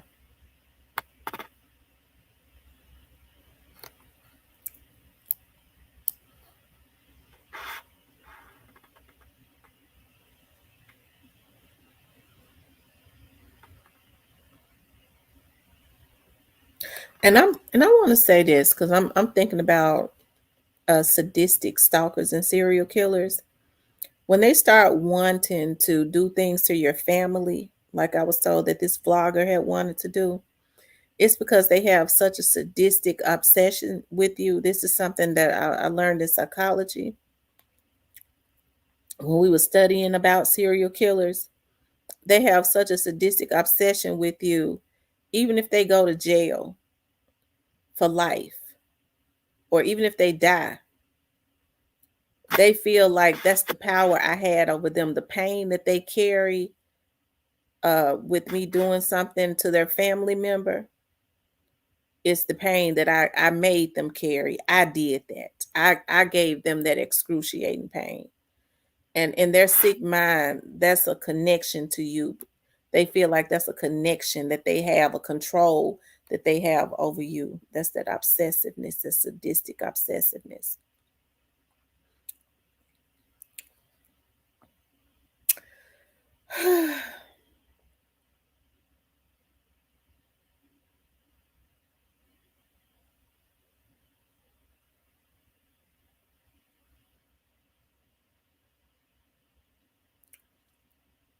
Ronald says we need to go back to what works, and that staying close to our ancestors. It worked then and it will work now. We have nothing to lose. We've tried everything else. Yeah, you know what? It's a lot of stuff, and I know people, you know, get caught up in tradition. But when you start talking about, the Bible, because there were a lot of things that they rewrote in the Bible, you know, which is messed up, you know, and then people kind of translated it as they knew how to translate it, just from their understanding, oftentimes, right, with some things. But I think people should start, going back and reading like the lost books. And so what I found out was in the lost books, I'm told women, had a bigger role, because just like they don't talk about women a whole lot in the Bible. Um, and so I'm told that a lot of I was looking at a historian a historical channel one day. I forget exactly. It's called History or something. And they were saying a lot of stuff that was taken out of the Bible as it relates to women because chauvinist men felt like, when women played a bigger role in when they, when it was in the Bible that they had played a role in doing something or was instrumental about something, they was deemed or looked at as trying to act like a man. And so they wanted to keep women in their place. So a lot of stuff that women did was taken out of the Bible. It's always good though to go and look at, because when they talk about the lost books of the Bible, it's still parts of the Bible that they just took out, right? So it's good to go and read about stuff like that.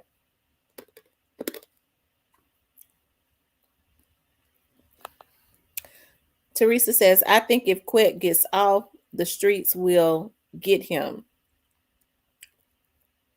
Ronald says those books were taken out for a reason.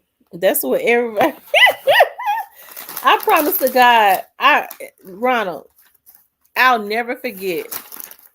I was talking to somebody about this about maybe 15 years ago, a friend of mine.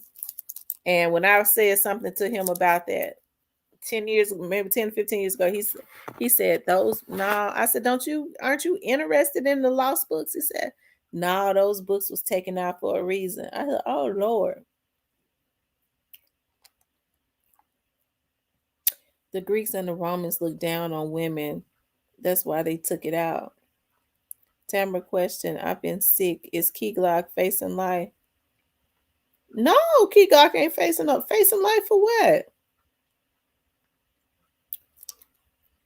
Key Glock ain't in no trouble.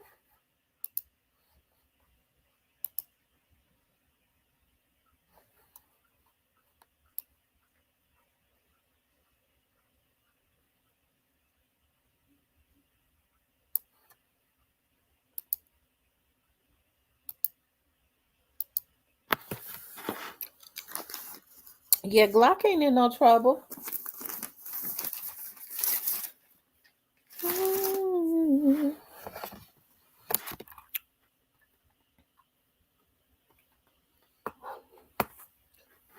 Right. A lot of people don't know. People,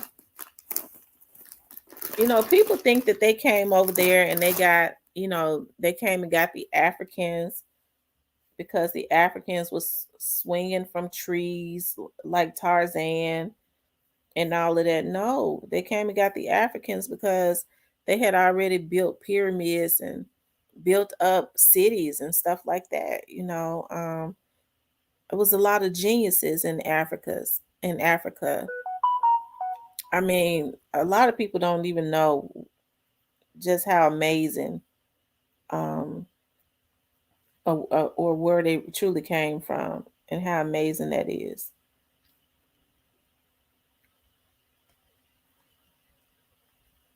I've always told you guys that all of the gold, the diamonds, the minerals, everything is over there in Africa. It's one of the richest, but they try to keep the people poor and impoverished and sick so that they'll never know. But the Asians know. So I'm told what has been happening lately is in order to start buying up the land in Africa, you have to be married. If you're not from there or something. So the what they said, the Asian men have started marrying African women so that they can buy up all the land in Africa. Now that's what I'm told.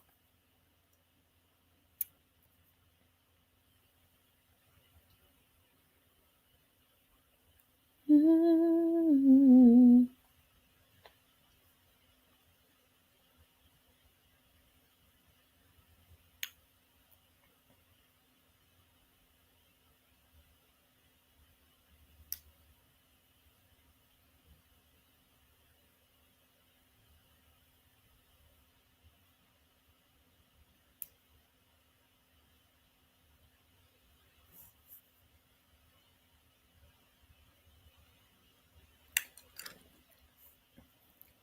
Yep, that's what I'm told.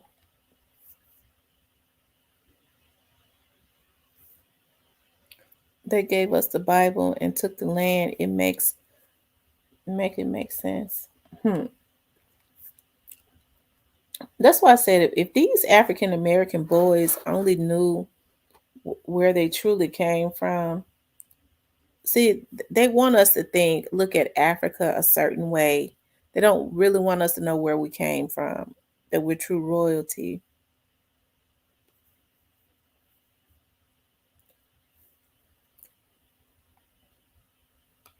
Yeah, Rohan, I'm telling you, I'm gonna tell you something.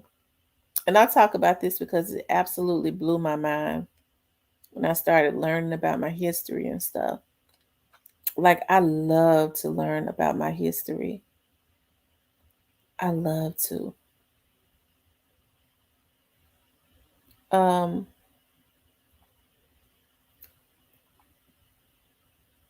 Hold on, y'all. Let me see something.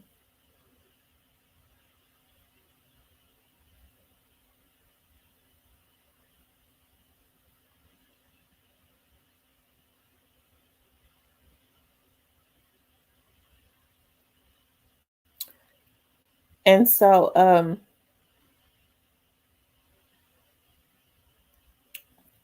anyways,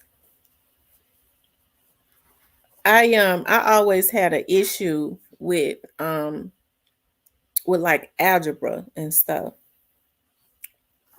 like pre-cal, um, algebra, stuff like that. I had to always hire tutors, right? My dad always hired me tutors because it was hard for me, even like in high school and stuff when we was in algebra. But what was so weird was I was better. I've always been better with multiplication than even subtraction and addition because it's just about memorizing that, right? And sometimes I still have to count on my fingers because I think, okay, I know 9 plus 9 is 18 or whatever, but some of that stuff I go, okay, 8, 9, 10, 11, count on my fingers. But I've always been able, multiplications have always been my strengths. Weird, right? Completely weird because addition and subtraction is right the easiest thing, right? And so I thought about it. I was like, you had boys, the boys used to cut class.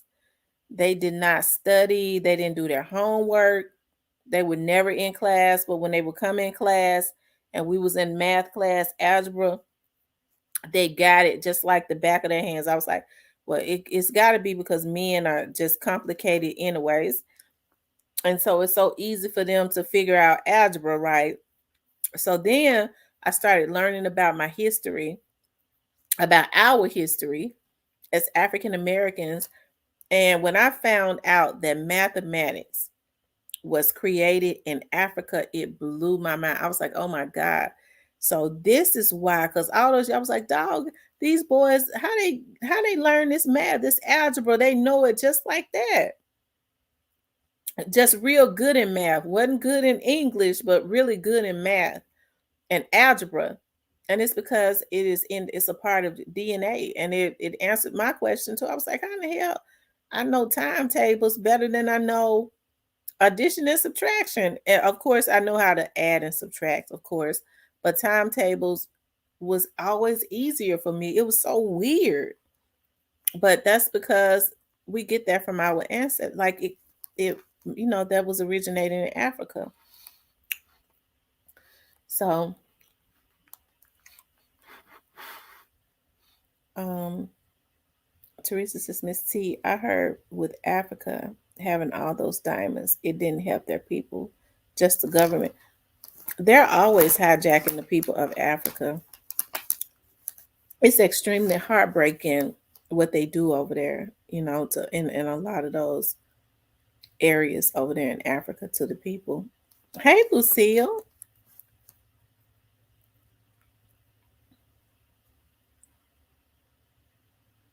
It is. It's very heartbreaking.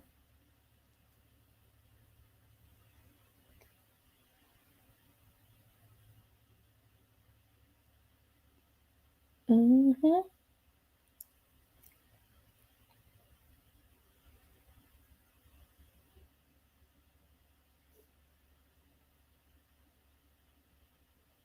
She said she just woke up.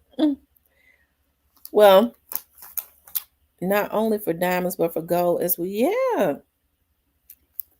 That's why when I went over to Jamaica, we went to Montego Bay.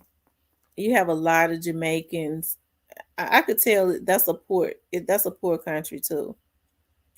So I really next time when I go, I'll know because I'm like this. Like the flea market was really big, and that's how some people make their money. That's how they all make their money, selling little stuff, souvenirs and stuff. Some of them try to sell their stuff too expensive. It'd be too expensive, but I mean they be following like the American people around because our dollar holds so much more value than their dollar in Jamaica. They have their own money, and they be one $5 in Jamaican money. I think they said it's like $5,000 or something like that, or $500. And they work so hard for tips and stuff. I was like, Lord, I didn't know, but the next time I go, I promise to God, when I go to the flea market, I am going to take enough money to stop at every booth and buy something from everyone because they stand out there all day. That's how they make their living. And when you go, oh, I'm not sure, they will follow you almost back to the parking lot because they want you to they're trying to beg you to buy their um stuff from them, you know. Even when we went water rafting, they be throwing their stuff on the rafts, buy from me, buy from me. I mean, they throwing it on there. And it'd be like $5, $10, stuff like that. Like I said. Next time I don't know.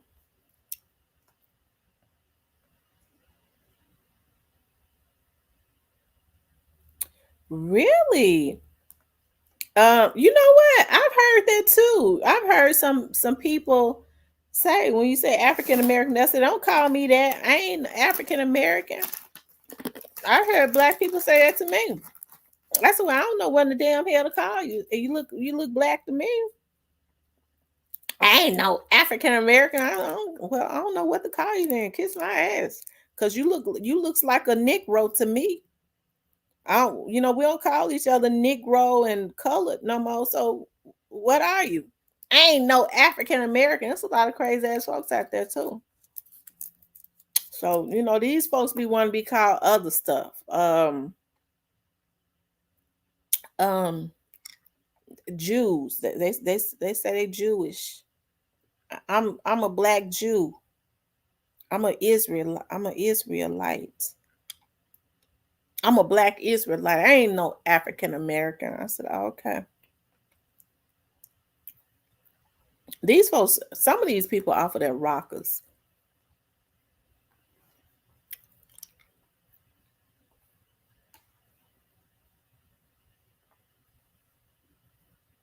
And see, they be wanting to try to get a rise. They want you to argue with them.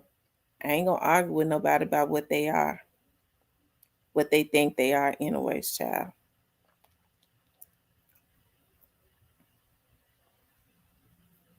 And some people they want to be anything but black. My great great great great great great great great great great great great great great grandmama was an Indian child. I tell you, that's the type of stuff that we did when we were kids because we were always taught that anything was better than black, right? But once you get older, you know better. So when you walking around here, you still talking about my great great grandmama was white. So I got some white in me, and you 40, 50 years old, you got a mental illness. Cause whatever white your great great grandmama might have been ain't don't mean a hill of beans to you. Shit. And as it relates to your damn livelihood or nothing else.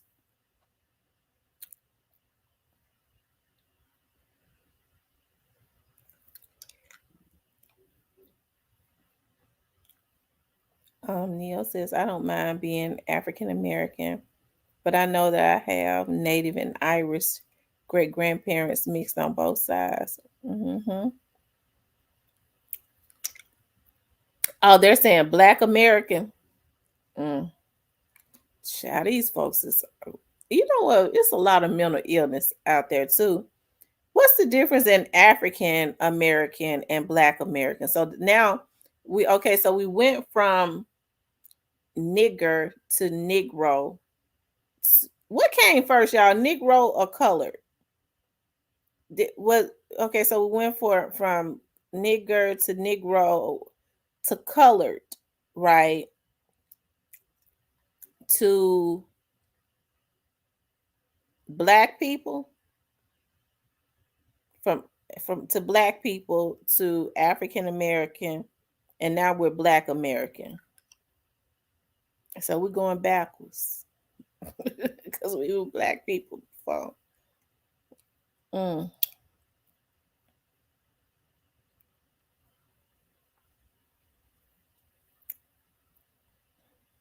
that's true, Teresa. I love everybody. Now I be talking about my race, but I don't let nobody else do it. I don't be letting nobody else do it because I feel like as a member of the African American community, somebody got to tell us the truth. Everybody be wanting a titty in their mouth. I ain't got no milk in my breast. They big, but it ain't no milk in them. They just big. They always was. My youngest baby 22, so you know ain't no milk up in there. So I can't put no breast in nobody's mouth and titty feed them. People gonna have to start eating meat. You got 50-year-old folks choking on meat because they don't want to hear the truth. Ugh, they choking because they can't even handle the damn truth.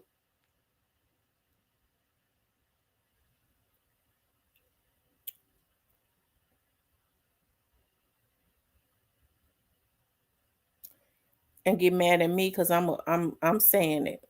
And she a woman. Well, I mean, men need to say it. If the men said it, I wouldn't have to say it. Men ain't gonna say it. So I say it.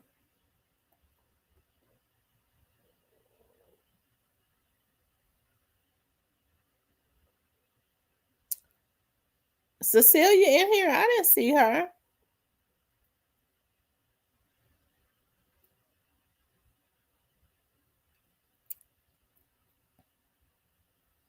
Since I read that the word Negro came from Latin roots negro. Um, Hispanic people are black people. They don't want to be black. That's why they call Mexicans because they're mixed with other stuff. But hey,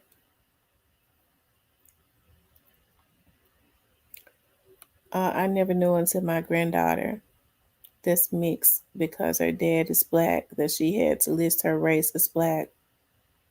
But if her mom was black, she would be white. Really? That's normally whatever the mother is, that's what the child is.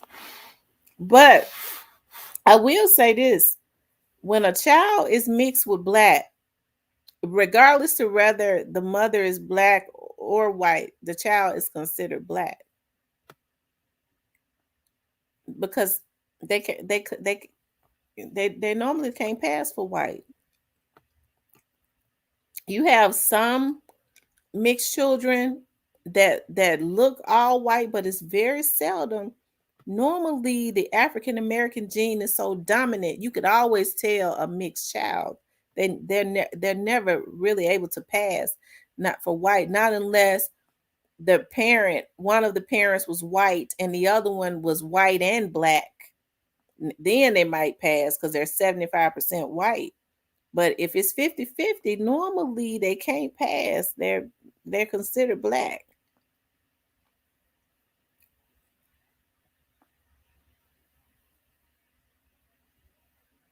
Lucille says you can be black or white, Hispanic, like you can be black or. Mm-hmm. I thought I heard you speak. Sorry. Forgive me. No, oh, I thought you said that Cecilia was in here. I didn't see Cecilia. Yes, that's what they told her at the hospital. Oh, wow. Some were in our family, and we all have black in our family.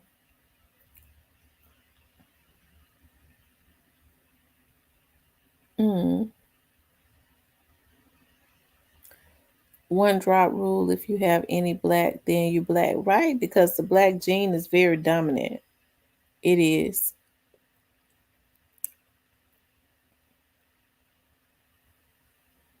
Cameron Diaz is a white Hispanic. Sammy Davis Jr. was black Hispanic.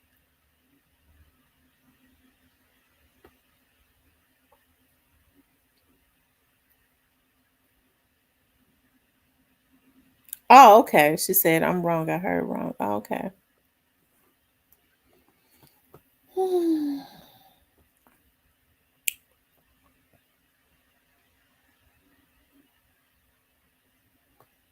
Yeah, she said when white people have black hair and an olive skin tone, they have black in them. Yeah, of course. They have them dark features. Um, I was reading that oh God, Italians. Now you see they're starting a lot of them they start to breed out. They try to marry, real like white men. But if you ever notice, like Italians, I read that Italians were not considered white people until like I don't know, like the 30s or the 40s or 50s or something like that. And they were not considered black people. I mean, they were not considered white because they had the olive skin tone.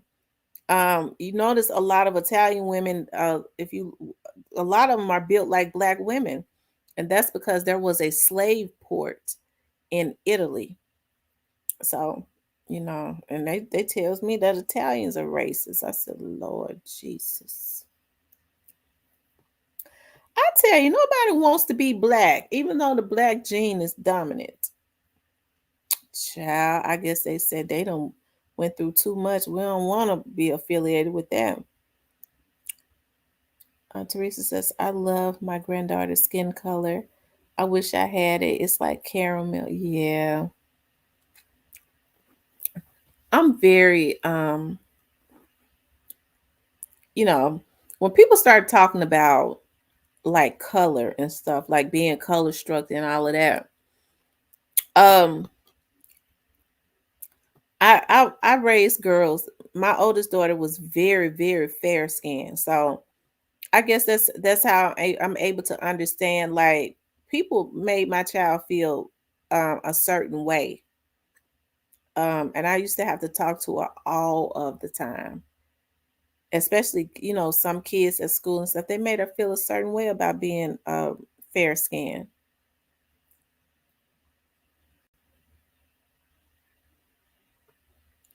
So I understand that people get it because I hear people say that they was taunted for being dark skinned. Now I'm chocolate, and I love being chocolate. And growing up, um I don't know if I was ever, taunted. I don't know. I don't think I was. I've never had an issue with being a dark skinned woman. I've never been jealous of light skinned women, nothing. I love being chocolate. But like I said, I understand that light skinned women get the same flack though, because my child, even like when she was in high school and stuff, she like real dark skinned um boys. Like she would talk to real dark skinned boys.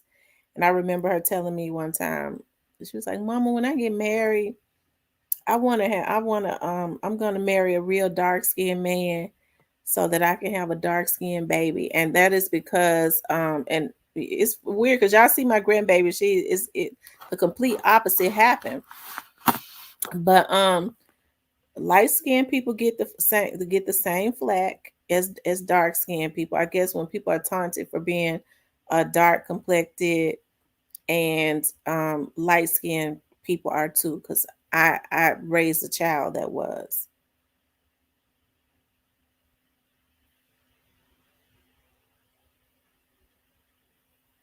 She said, "Don't nobody like you, it makes you mean." Yeah, it's almost like they want to make people feel a certain way. Because my daughter said people used to always ask her, "Is that your mama? Why your mama so dark skinned and you so light skinned?" She didn't know what to say. Now, if I had been a ghetto mama, I would have told her to tell me it's none of your motherfucking business. But of course, I ain't gonna tell my child to say that. But people need to be very well, kids are can be mean anyways. But people need to be very cognizant of what they do. Because you have some adults that are jealous of children.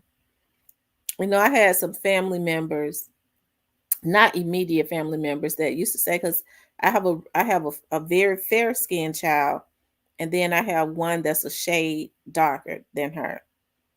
And so people can be so jealous. What they used to always say is, "Ooh, they would always tell the one that was a shade darker than her, oh, her skin, I love her complexion.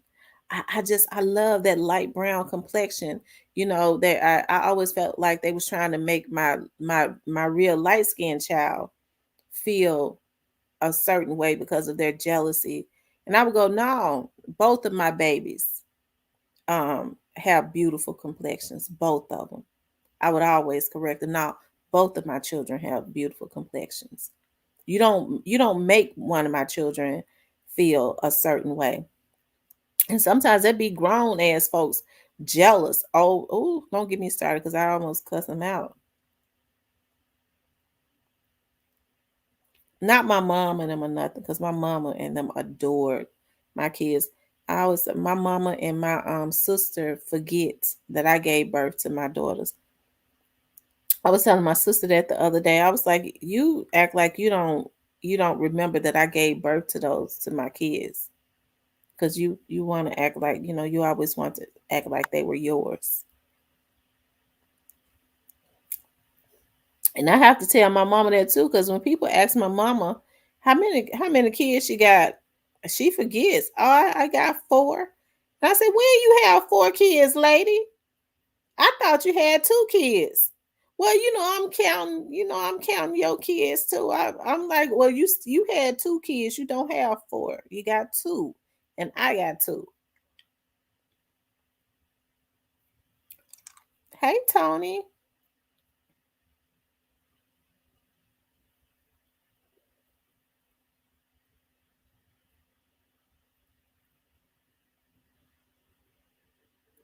The other week, my coworker had said DeSantis was going to have us back picking cotton, and I was going to be in the house somewhere.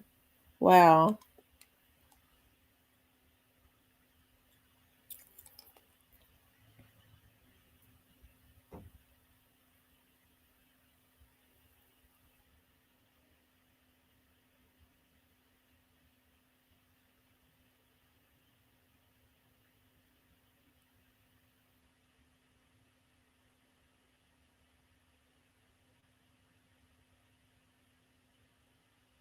Mm.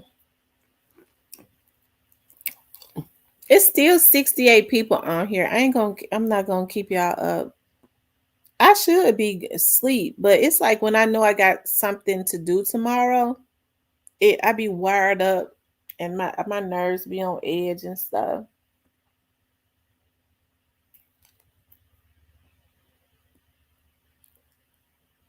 I said next week, like after I finish my training, because I got training tomorrow, Wednesday, Thursday, and I don't Friday. I said like for the month of February, because I work myself crazy. She said, does it clean you out? Take Zetox from Day and Night Network. It works well. Zetox. Mm.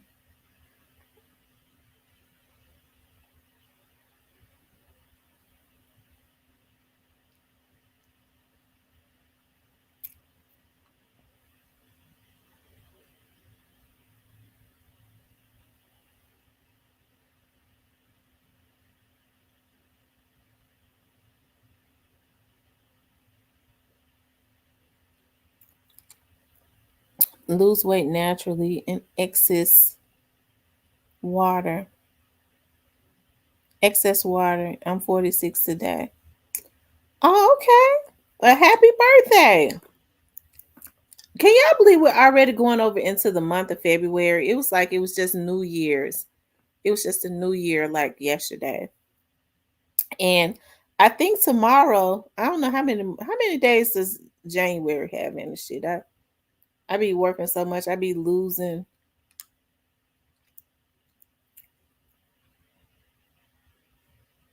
But I'm gonna take after like Okay, so I said next month I was going to dedicate the month of February, 2 weeks in February, because February is a short month. Or I may take the whole month and dedicate that to just writing grants. I said I was going to you know, take business from other people, but for some reason it's real hard for me to be worried with people, especially when I know they want to do shiesty stuff. I don't even want to be mad at them. I'm tell you why, because I tell people, when they go, you write grants. I say, yeah, I write grants. You write grants for nonprofit organizations? Yeah, I do. Well, see, I don't even want to be mad at them.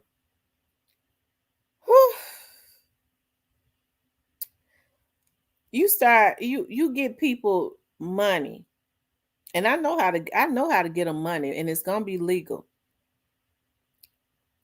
because I know where to go to find. I know where to apply it, and I know how to write them up for their nonprofits. And but they have to be legitimate, and so they know they ain't even got no money. So I have a policy. I have policies and shit. Okay, well, with most grant writers, they uh they may opt to get their money on the back end. You gonna get some of my money when they start that? You think I'm gonna do it for free? They don't even be. You help them to get money. They don't even be wanting to pay you. So I think that's the reason why a lot of grant writers, especially good grant writers, that they start making them pay them one flat fee up front. They ain't a lot of them ain't got it because they just starting. So when you tell them, okay, well, you're gonna give me 10, I'm taking my 10% on the back end here. I hear some grant writers getting 15 and 20%. No, okay, well, I tell you what, I don't want to I'm booked. I'm not getting ready to deal with no Negroes with a covetous spirit. And that's the reason why a lot of black people cannot get ahead, because our people want for people to do something for them and not get paid. Do you think I'm going to reach out to my contacts and write grants and use my expertise that I've gone and gotten certifications and shit in and not get nothing out of it? I don't mean no harm, but I don't care enough about your nonprofit for that. And it's very tedious. I could be doing it for my own nonprofit. Okay. But it's just a darn shame. And I hate to be that blunt. You think I'm going to sit for hours and days and use my contacts and not get paid? You out of your damn mind. And I don't work with people like that. I don't work with you. I don't, even if you try to push back, I'm not going to do business with you. Go find you somebody else. I don't know nobody else. Figure it out. I'm through with you. If I think you pushing back a little bit, I'm not fooling with you. I save myself the headache. But then you got those ones that know business. They understand business. And when you tell them this, here go my contract, this is what it is. Oh, no problem. And you don't have no kickbacks and everybody be happy. And they get their money for their nonprofit. Okay. People need to learn business.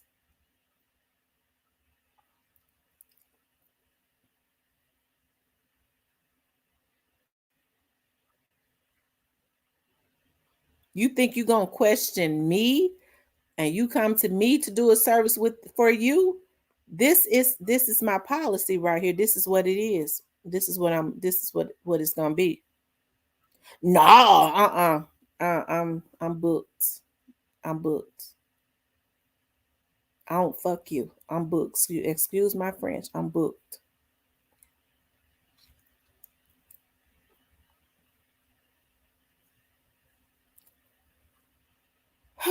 Anyways,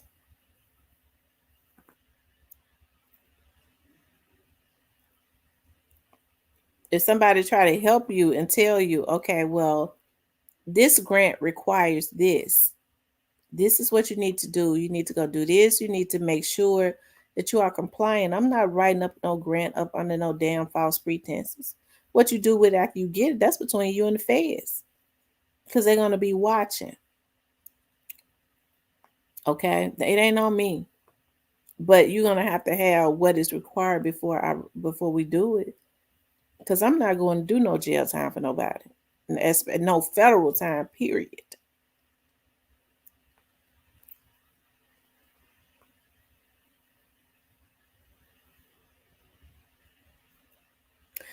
Anyways, you guys, I love you guys. I appreciate y'all being nighthawks with me. I guess I'm still wired up. So I guess what I'm getting ready to do is I start doing. I think I'm just nervous. I got some training. I have some physical training in the morning at 9. So um of course it's physical training that I gotta get for something that a business or something I'm getting ready to do that's going to require physical training. And I gotta pass. And we gotta go for 4 days. Um yeah, after this, like I said, I need to just I'll be so glad when the summer comes because I think I'm excited about going to Philly. I've never been to Philly. We're having our family reunion in Philly this year. I think I'm excited about it. I don't know because my whole family gonna be there. I love my family so much, but I just know what it is. And with my mom wants to go to Florida. I told my sister, I said, this is what we need to do. My mother has been talking about Teresa, how you know? My mom says, that's just something added. Um, my mama said, my mother has been saying that she's wanting to go to Florida, right? And she's never been to Florida. We have, but she hasn't. So we're gonna say I was trying to talk her into going to I was trying to talk my mother into going to Key West because I found this beautiful resort in Key West. And how I found the resort, I probably mentioned it before, Teresa. And how I found it was me and my friend, well, we ain't friends no more. We was gonna take a vacation, but I couldn't get him to agree to sleep in a separate bed. He said he wants to sleep in the bed with me. But we don't fell out now. And I wasn't going anyways because I told y'all I'm celibate, but he wanted to sleep in the same bed. But I found this beautiful. We was gonna go to Key West, and I found this beautiful resort. Oh my God! And I was trying to get my mom. I was like, "Don't you want to go to Key West?" She got her mind set on she want to go to Destin, Florida. I was like, I found this beautiful resort in Key West. It's around water. I mean the resort is around nothing but water, like little huts. I mean just so freaking beautiful. But for some reason my mom got etched in her brain that I don't know what it is, but I want to go to Destin, Florida. I think if we went to Key West, she would know the difference. I told my sister we need to just go on and go to Key West, and she ain't gonna know the difference until it's Destin. But I said every year, my mother has gotten older, and she's always been so selfless, did everything to help everybody else.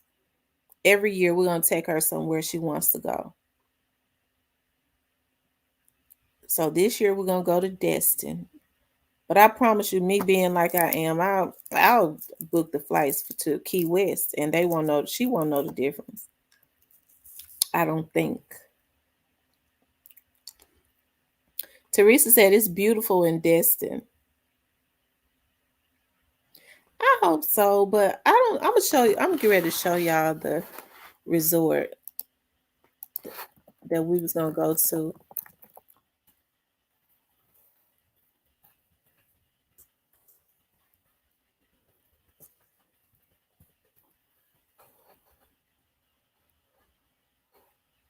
Hold on, let me see if I can find it.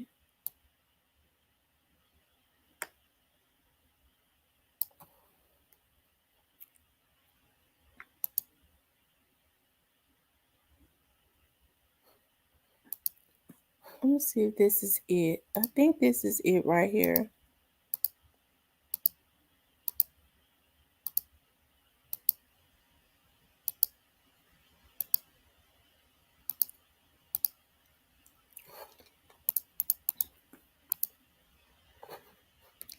Y'all can't tell me this is not beautiful.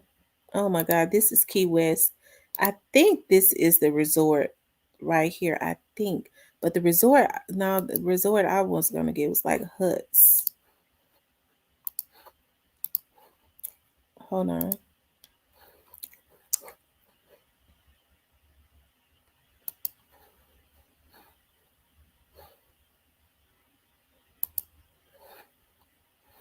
Isn't that beautiful? I don't think this is the resort. I think it is though. I don't know. Oh my God. I'm just getting mesmerized just looking at it. Oh my God.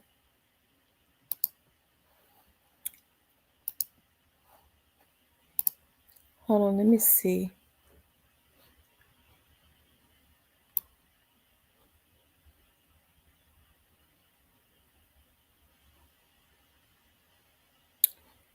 Yes, indeed.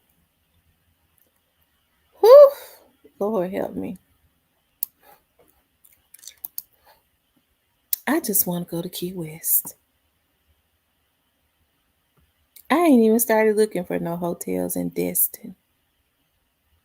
Or no, no, we are gonna stay at a resort.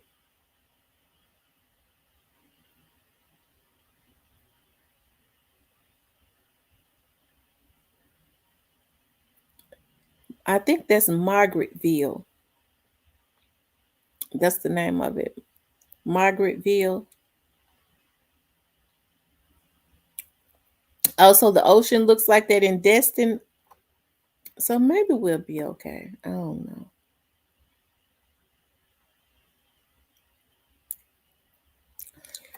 But I was trying to go to Key West.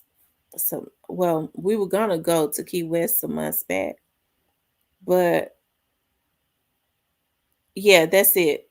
We was gonna go some months back, but I couldn't get him to agree that we were not gonna sleep in the same bed. Yeah, that's it, Lucille. Oh, he says got it in Orlando too. Hmm.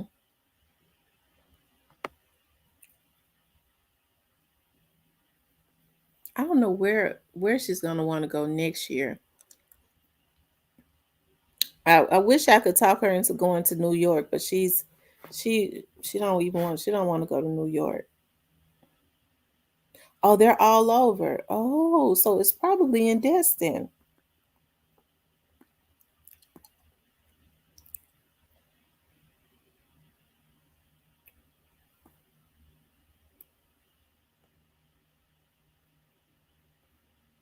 Hmm.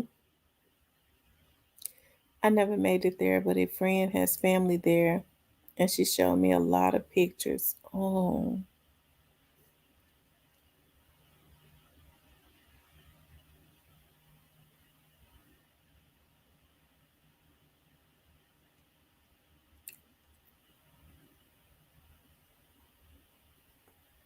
I may have to just go to Key West by myself.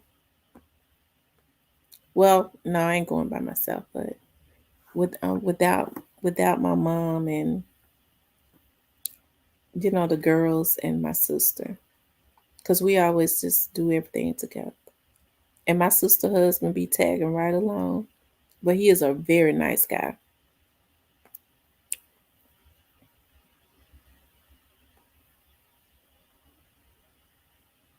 And now my Juki fruit. We got somebody extra. My little grandbaby.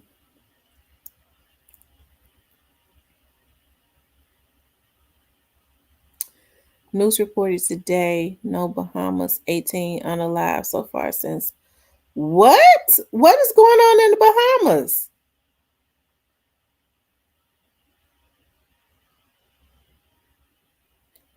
They done killed 18 people since the first.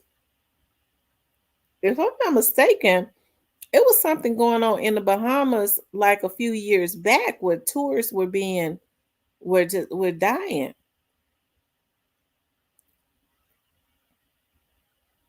Yes, they said don't go to the Bahamas right now.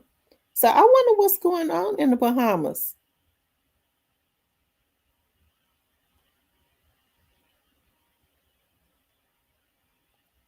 I don't know, Teresa. I don't know. I've been there and it's shady there. You have to keep your head on swivel. Well, when we went to Jamaica, um, me and some of my friends, so me and my friend from Florida, well, she ended up bringing her sister and her cousin. So on our way to our resort, the guy that that was driving us from the airport, I forget his name. He was a nice guy. But all of a sudden, I see because it's a lot of hills in Jamaica, and they drive crazy. And he going up this hill, it's just swerving like you just going up a mountain. And I said, "Where are you going?" And he said, "Oh, one of the girls was like, take us where we can get some good weed." I said, wait a minute. Because y'all know it's already some people that went to Jamaica and went missing, ain't been found. And that's been 3-4 years ago. Because they broke away from the tourist people. They told them not to go into the neighborhoods or whatever. And they got curious and they ain't been seen no more. And I said, listen, I don't care what y'all do, but I don't smoke no weed. Take me to the resort, and then y'all can go back and look for some weed. So that changed the energy. They already thought I was a party pooper. You in a country. First of all, we didn't even know who the driver was. He was just working for some company. But you trying to go into the damn hood to look for some weed? You out your mind.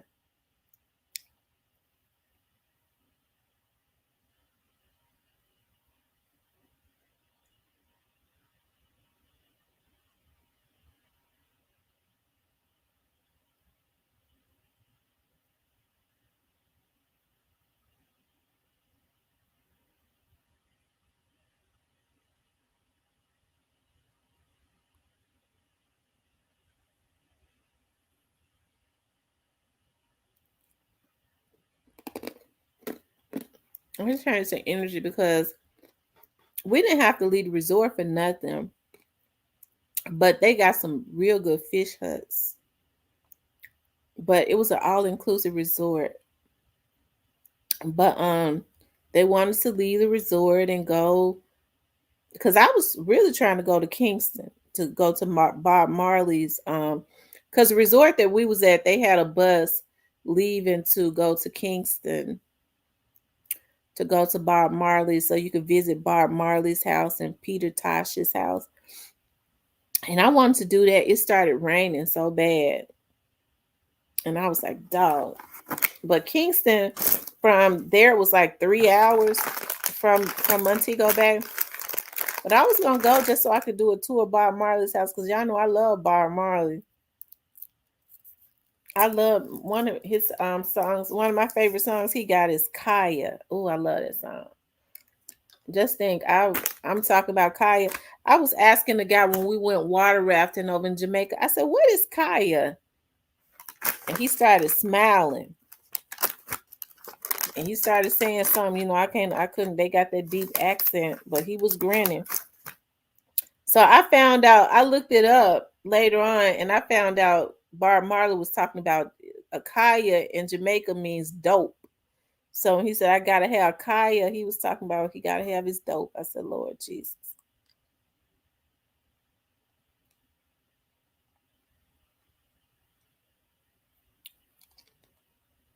I still love that song.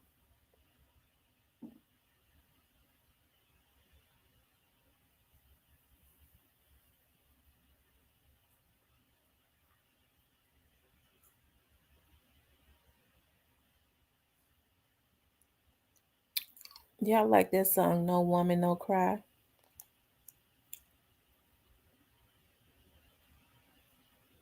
What other song he got? Bob Marley got so many songs that I like. Ooh, I love Buffalo Soldier. Buffalo Soldier, dreadlock Rasta. I like to listen to Bob Marley when I'm cleaning up sometimes. All of his songs, they are so high vibrational. He was a Buffalo Soldier. I love this song.